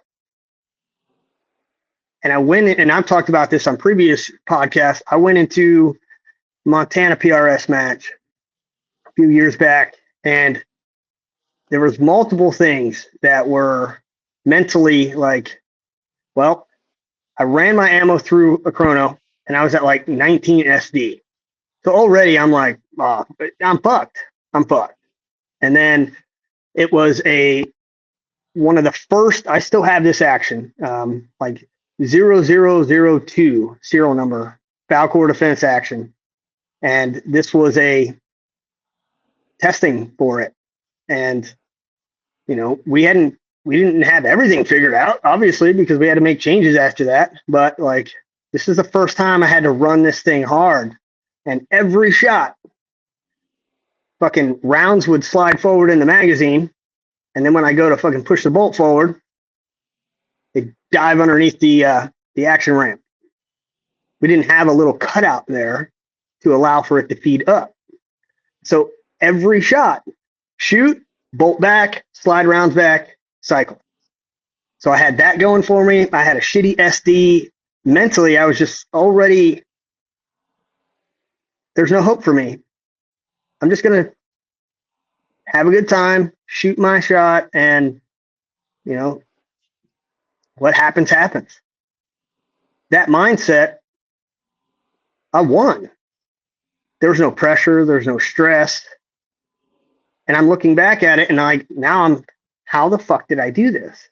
I start not just mentally, because I know the mental part is a big part of it, but you start looking at your data and you're like, okay, 19 SD, what's my max muzzle velocity for those? What's my minimum? And you start plugging that into a calculator. And you start looking at it and you're like, well, fuck, even at 1,000 yards, it's only a 1/10 of a mil difference. And that kind of opened my eyes. We're like, I've been fucking worried about shit that hasn't really mattered that much. Maybe at the Night Force ELR, those distances that you're shooting, it's a big fucking deal. But when you're majority of your targets are inside 700, one shot is 20 feet per second higher than the other shot. In the grand scheme of things, it don't matter. Even when you're shooting 2 MOA targets, you're still right there. And so the reloading, kind of stepped back and said, what do I need to do? Where do I want to be to feel comfortable? And with all the extra time that I'm not going to be reloading, I can now practice. Whether it's dry firing, it's being out at the range, like I can focus efforts elsewhere. And so that was been a huge like epiphany for me, was having that experience of like what you thought was important was just not that big of a deal. And it was huge. So I think it all plays part into like being in this world is a journey, and you just need to keep an open mind. A lot of the times you got to put your fucking thinking hat on and be that scientist who's trying to solve a problem. But the journey is more memorable than where you end up on some of these podiums. Like, yeah, I can remember winning, but I have fonder memories of all the learning experiences that helped me get to those places. And that's what's cool about it. But man, we just started rambling about reloading and shit like that. But so barrel tuner, you don't run one anymore. No, I took them all off, and it's not because not saying that they don't work. It's just I feel like my load development is simple enough to where, is it going to make my half-inch group to a 0.2 or 0.1? Is that going to make a difference for me? At this point, no, I don't think so. Just like you finding out about if you get, I watch it happen to people all the time. They shoot on the chrono before the match, and then they get stressed out about their SD at 20. For example, Night Force ELR, the couple shots I took, I think my extreme spread was like 12 or 13, which for that stuff you would think would be unacceptable. But I immediately just told myself, like, hey, just look at those shots. If there's one outlier, just ignore it and just run it as it is. And sure Yeah. enough, it ends up panning out. Yeah. So when you're shooting groups, or let's say you're just, I don't want to get too deep into load development yet, but if you put a load together, are you happy with half MOA consistently? Like you shot 5 rounds, you go do something else, you come back, shoot 5 rounds. Like every time you shoot, just prone, focusing on 5 perfect shots. And it's always right there at that half MOA, maybe a little less, maybe a little more, but never more than, a 100th of an inch one way or the other. Are you good with that? Yeah, I used to strive to try to get the smallest groups possible, but now if it's getting half an inch consistently, or with just stuff changing with the data set out there now that people are doing 10-shot groups. So now if I'm out doing that and my 10-shot group is under an inch, like between 0.5 and like 0.8, I'm ecstatic. Yeah. I'm pretty happy with that.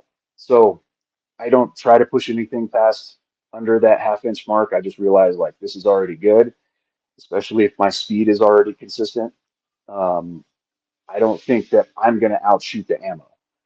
Um, I'm pretty confident that it's going to help me get on the plate, and that's not going to cause me from producing the results at an event, to be different than making a load that shoots a 0.1 inch group, basically.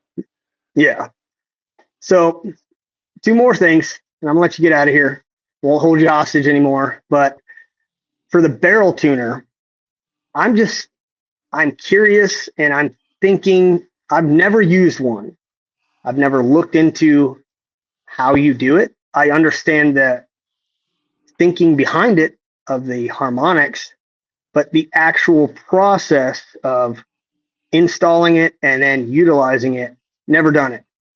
But from a logical perspective, I'm thinking like, okay, what makes sense to me is I'm going to develop a load that achieves the speed and the consistency that I'm looking for.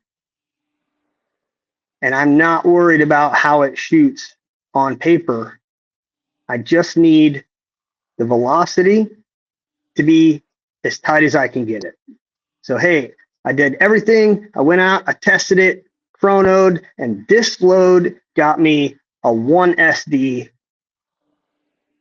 10 round shot groups, tested it 5 times. The max SD it ever had was 2. You're thinking like, fuck yeah, that's so good. You have no idea how it prints on paper. Is that the point where you put your tuner on, go to the paper and start like finicking with the tension on the tuner and what your group looks like? Or is there more attention paid to the group size before you put the tuner on? Like, what's the right way? What's your way? Well, I mean, if I were to get it shooting, there's no point to put the tuner on there, which is kind of the idea behind them. So if you were like wanting it to work, you'd already put the tuner on without developing a load, and then still go do the Satterley test, find your velocity node wherever it's at. Usually I always find 2 spots. If you're shooting like a BR or something, there's an accuracy node everywhere. You could shoot it at 30.2 grains or 29.6 and it'll work for like BRs or dashers, for example. But install the tuner on there, put whatever muzzle device, get it zeroed, do the Satterley test, and then what sold me on it was it was going to get rid of having to do the seating depth. You could, the guys that were trying to get me hooked on it, so just jump the bullet 50 thousandths, and then you'll adjust your tuner to tighten up the group. So, I ended up trying to do that. I found my velocity node with a good SD of, around 7 or 8 or something like that, and then trying to get my group tighter. And the way you shoot groups is you send 2 shots, and then if they're touching, you keep doing that same thing and you keep adjusting that tuner until they open back up. And then once they open back up, you record which group was in the middle of those and dial it back. And apparently that's the accuracy node for that, using the tuner. Um, and then you, of course, reconfirm it with 5 shots. You could check it a couple times. But that was the process that I followed for using the tuner, which when I was digging into it, I thought for a gas gun that it would make perfect sense running Yeah. factory ammo. Um, I haven't I haven't been able to do that, but at my match this last weekend, we get a lot of guys that do the team sniper matches, and they had tuners on their gas guns. And I didn't get a chance to talk to them about it or anything, but to me that would make sense. But there is also, we do a lot with the Hornady guys, and they try to do testing with the barrel with the tuner and one without. They're testing, basically said that it's not doing anything, and then you get people on the other side too. So it's hard for me to say if it's actually doing anything or not. But that's the process though, is sending 1 shot, and then you'll send a second, and if it's touching, you don't have to worry about shooting again. And then keep dialing like every 2 notches. It doesn't click or anything. You just loosen the set screw and keep turning it, which for me, it was turning so it was loosening towards the shooter. By adjusting that weight away from the muzzle is how I was told to do it. And then again, I'm keep doing it until it starts to open up, and then you dial it back to that middle, and it's supposed to be good there, basically. It's fascinating just to think about how it's all interconnected, the nodes, the velocity. Like, I don't want to say never, but I'm trying to see a scenario where I would want to try it, and I just can't. I'm not finding a desire for me to want to do that. And you're not selling me on it either. Like, Well, that's why I'm trying to use my words wisely, because Aaron, the one that makes the ATS tuner, I thought it was great, you know. But then if I took it off and I had a good developed load, like my gun was just hammering as is. So, you know, is there something there? Maybe. Is there not? There's no scientific study. I know I maybe Hornady has something that they've published. I just haven't seen it. I just haven't yeah. seen any scientific study showing otherwise. Um, but if you want to try one, I have a 5/8 one. I'll send it your way. Because what makes me enjoy this so much is I am happy to try new things just so I have experience on it. So it's nice, you know, that you could be like, have you tried a tuner? Like, yeah, actually I have. I have some pretty good experience with it. And here's some pros and cons I found about it. And that's kind of where I'm at. Like, when I say I don't think I'll ever do it, I don't think I'll ever do it because I think it's going to improve or change something for me to compete. Like, the only desire I have to try it or ask you about it is to understand it, to learn about it, like to be educated on what these products are, how they're working. Like, you can never stop learning. And so for me, that's the only kind of area that I'm interested in giving it time, is to improve my knowledge base. But as far as like that effort, is it worth it for the competition side? I don't know. I'm about to come back and jump full steam into competing every weekend, and we'll see. My mind might change. You know, it's happened many, many times where I'll get into a certain product that comes out, and I'm like, yeah, man, I'm not sold. Like, you haven't sold me from the get go. But then it takes time. I get more interested, and I'm like, oh fuck, you know what? I'm actually like digging the shit out of this. So I don't know. It's my fatal flaw, dude. I would just try not to get too excited about shit and stay at that, like, this is all you need to be the most amazing shooter. And then eventually I'll Yeah, cave. I did the same thing. So there's a company that's making an aftermarket brake for our Magnus cans. Well, when he first came out, he was just making an aftermarket brake that you could put to your existing like silencer code, diligent defense, dead air, suppressor. And my first thought was like, man, like cool idea, but like, yeah, like I don't know, I'm not really sold on it. And it's funny, I've developed a relationship with Kaysen, who owns Recoil X and does it, and I've given him some, feedback to make his, um, you know, just to help him out basically. And now me and him chat like every other day, and his product is badass. To me, in my opinion, it has the perfect trade-off to our existing brake. So ours is lighter and quieter. His is going to be give you less suppression, but it's going to give you better recoil reduction as a touch heavier.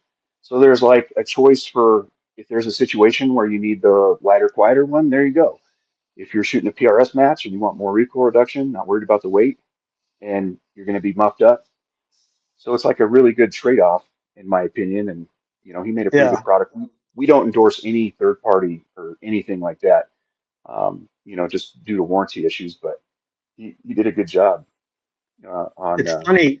Nick Diaz was like, I'm thinking about getting one of those because we got the same suppressors. We order them at SHOT Show. And he's like, have you seen this? It's a replacement for the Magnus, and it's better. And I'm like, but the whole point of me buying a Magnus is because it fucking came with it. Like, and now I got to spend more money to replace it with something. What's wrong with the one it came with? You haven't sold me, Nick. I'm not ready to change. Like, I'll come around, but I'm slow. A lot of times I'm slow to buy into a lot of things until I get to see it, or I don't know. It's just, I don't want to get got. You know what I'm saying? Like, there's so many gimmicky shit out there is the juice worth the squeeze? Am I spending money where I should be spending money? Time, like, I don't know.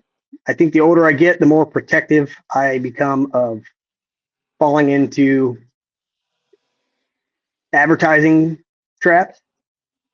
Yep. But if you're saying it's good, now I'm gonna have to fucking buy one and see how it does. But Well, he makes I them mean, for other cans, right? Like you don't have to just replace the one that I have, but you have other cans where you can screw off the front and put his device on and improve something that never had that existence in the first place. yeah, and I mean the way we developed ours was for you know, we're known for having quiet suppressors, so we wanted it to still be really quiet while giving you a benefit of recoil reduction. Yeah, and And that's what I loved about it too, man. It was awesome. and So I still use our standard brake, you know, I'm still using it. But if, everyone likes changing and updating shit just like this industry, and if, it's making them feel like they have less rise or better, a little bit better recoil reduction, I mean, more power to you, you can change it and play with and figure out what best fits your needs. I shot my match this last weekend with just a standard suppressor, just a regular Magnus, no RR, and I missed how awesome it is when it's something is just stupid quiet and you can just focus yeah, on your fundamentals. It's awesome.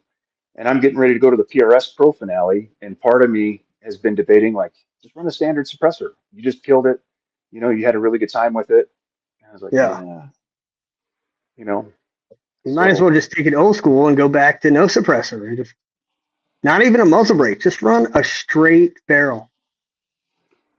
I would, but there's something I have fun doing this, and nothing is more fun than shooting suppressed. Like the fact that you're shooting something like that's going a pretty good amount of speed that's accurate at distance, and you're getting rid of all that concussion. I mean, that's fun for me. Even I train with my 223 a lot, and I'll throw that big Magnus can on there just because there's nothing loud about it, Yeah. and it just kind of makes me laugh every time. Nope, I'm with you, man. I have really fallen for the suppress shooting and it's hard to go back. So Yeah. last thing I wanted to throw out there was I'm gonna try. I don't know how successful I'll be. Let's see, can I get this here? You could see that on the screen, right? Yep. Ryan's improved rifleman BS. That was a previous episode we did. There was something about high angle. I'm not trying to talk about that though. I want to, let's see here, screen. Yeah, screen, private window. Here we go. Let's see. Can you see this? Oh, yep. Bam. Yep. I'm on the website now. So I didn't want to like forego talking about your app. We just talked about it the other day, and I wanted to get it out there. So many benefits to this, but there's also a lost art of people keeping data books and Yep. records of their shots, their training, their barrel life. Like how many departments do I train every month? How many military guys am I involved with every month? And I'm like, do you know your actual round count? They're like, no. What the fuck? Well, that's So weird. There's some departments we were training with that every time they finished a box, they were pulling out their book and noting it.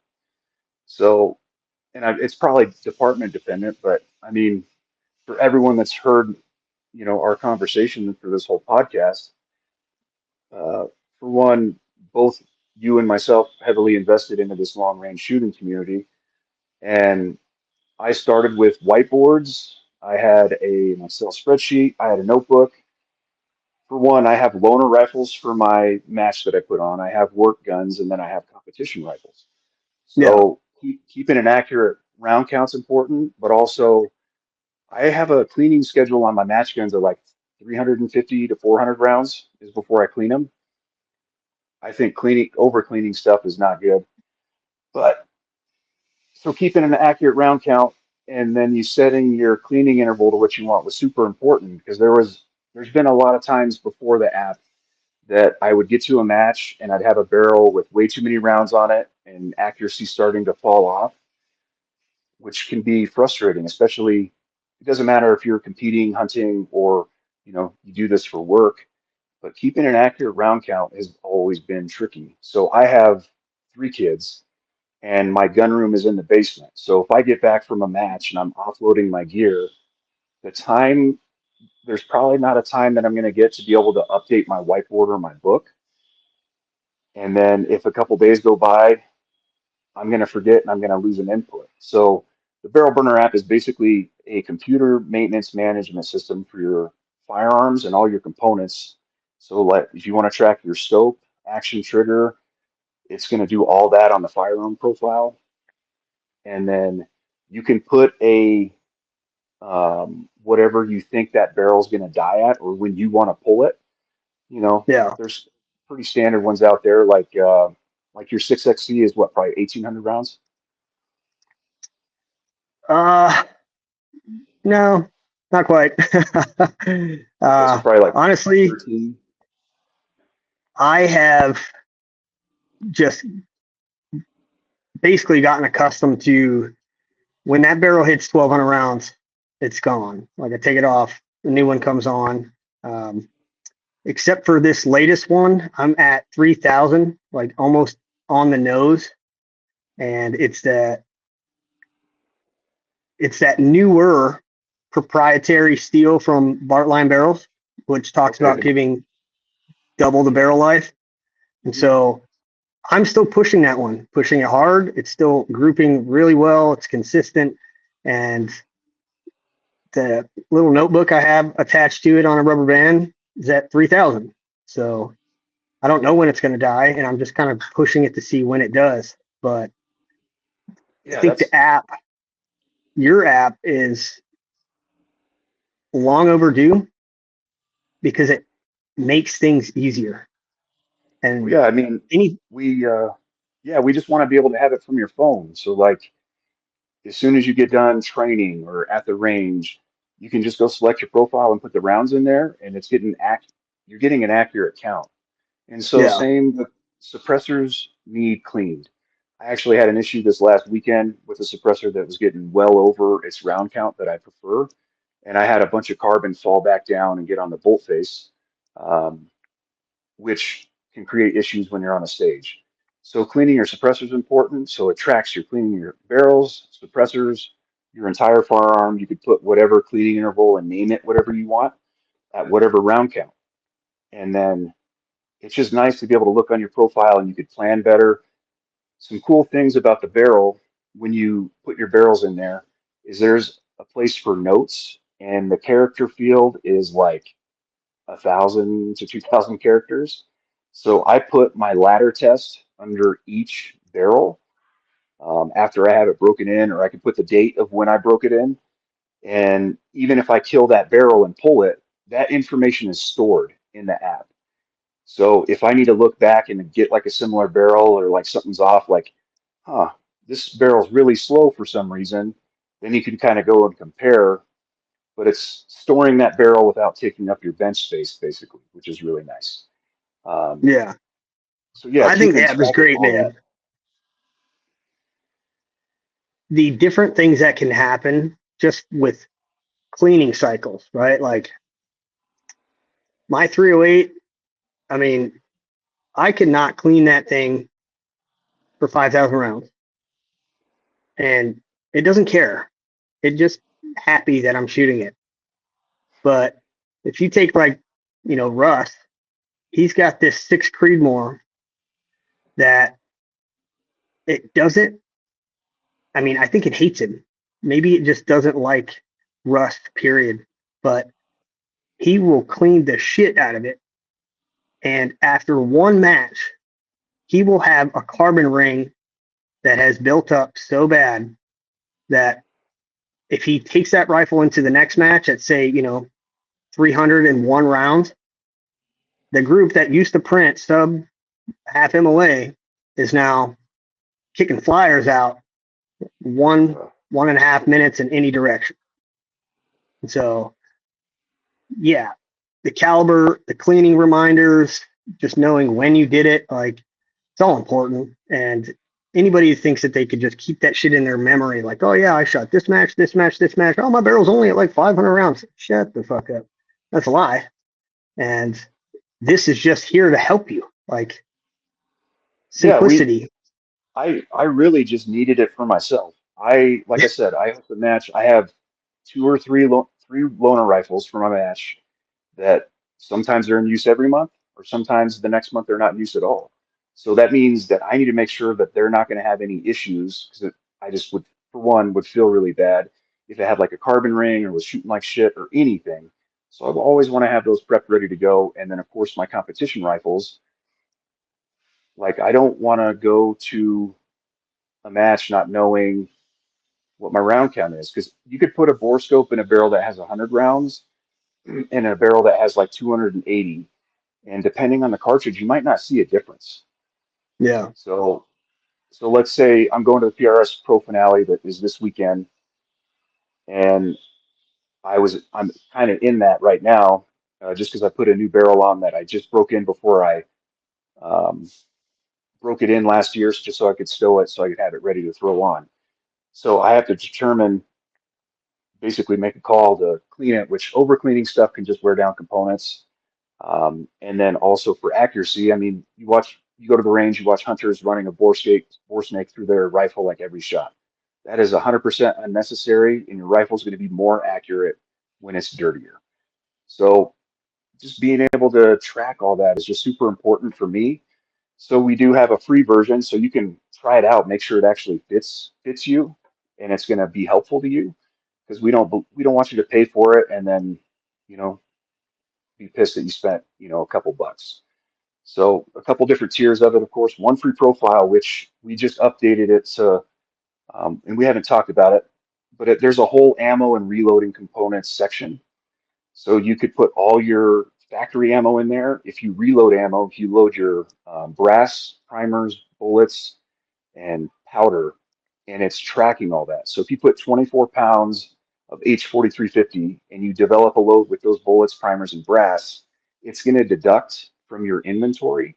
So you're basically upload your inventory, create your load, and then every time you do the I shot today under that profile, it's subtracting from your components, so you have a really accurate round count. So obviously for brass and primers, it's easy to see what's in the box, but powdered, we're giving you to like the thousandths of how many pounds are left in that jug. And simply, we later want to have analytics to where it can help you plan better for the year. Like, hey, this year you shot X amount of rounds, you shot this caliber the most. So that way it could tell you like, hey, I know you're trying to skate by and we noticed you bought a different lot of powder halfway through the season. So you could just better plan for it, especially if you're really into this and you want to take it serious, or not. There's a lot of hunters that they end up getting a new gun, every hunt just because they like it. But it's also be cool to keep that round count, so you could actually realize, like, I bought that gun 2 years ago. I killed an elk with it, but I only have 30 rounds through it. Yeah. Realizing, how new something is. And it's not just precision. We're precision rifle guys. Me and our engineer Curtis are the ones that did it. We made the app from the ground up. We didn't pay no company. We did all the coding ourselves so we could make it what we want. It's designed for any firearm, whether you're shooting shotgun, pistol, 2-gun, 3-gun, your law enforcement, military. Shit, if you want to track the round count of an Abrams, you could totally do it if you want. Um, we just wanted it to be beneficial for everyone.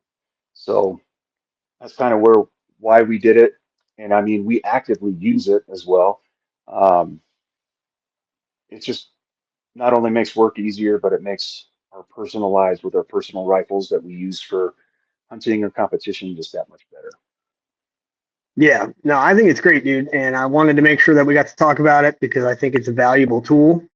And so uh, I encourage everybody to go give it a shot, try it out, and see how it works for them.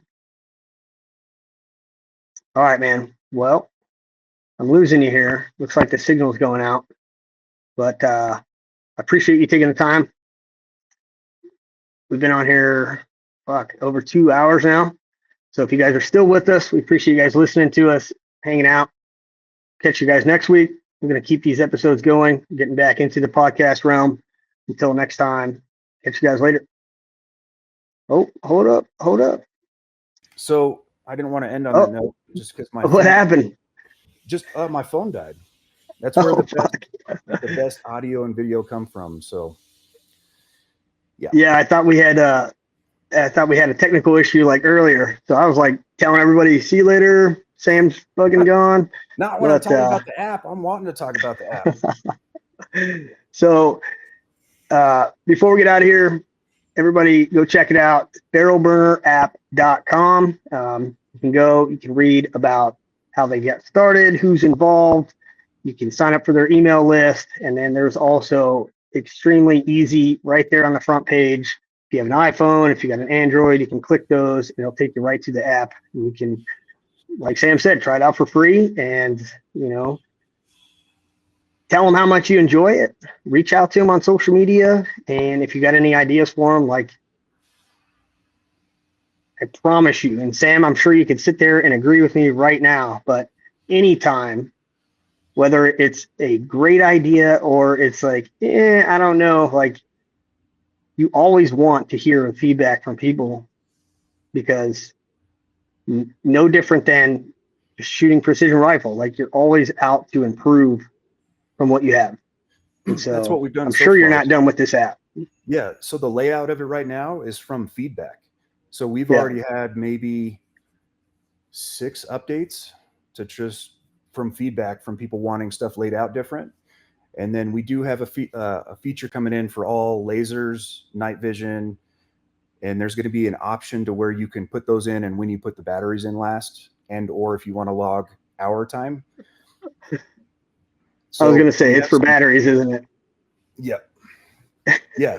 So especially like if you have a PVS 27 that is getting a bunch of rounds on like a 300 Norma, that's kind of important, either A, help the manufacturer if something went wrong with it, or you're trying to resell it and, well, how many rounds are it? Like, oh, only 10,000 rounds of 300 Norma. Like, yeah, I'm going to probably hold off on that one. Yeah. Yeah, that's good, man, because there's, we deal with they're calling it the iNod. I don't know what the other names, but thermal in front of the scope mounted clip on. And I mean, this thing takes 6 1, 2, 3 batteries and it's got like a 35-minute life cycle. You're like, fuck. So, you put some lithiums in there, and I guess what's nice about it is that there's 3 battery compartments on each side. And so you can run the system off of just 3, but it wants 6. But it allows you to replace each side independently so that you never have it shut off on you.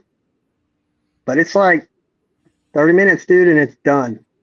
That's rough. It's horrible. Like the challenge is getting through just one night shoot. It's like could be in the middle of a drill and he's like, oh, I can't see. I'm like, why? What happened? He's like, it died. I'm like, well, that sucks to be you, dude. I'm like, speed reload that battery compartment. Let's go. So, oh man, it's horrible. So, anyways, dude, hey, I appreciate it. We've been going for well over 2 hours. It's going to be a good episode. I'm happy that our first episode after a pretty long break for the 2025 is having you on here, just reminiscing, talking about all the things that are going on, what your thoughts are, and look forward to seeing more stuff come from you.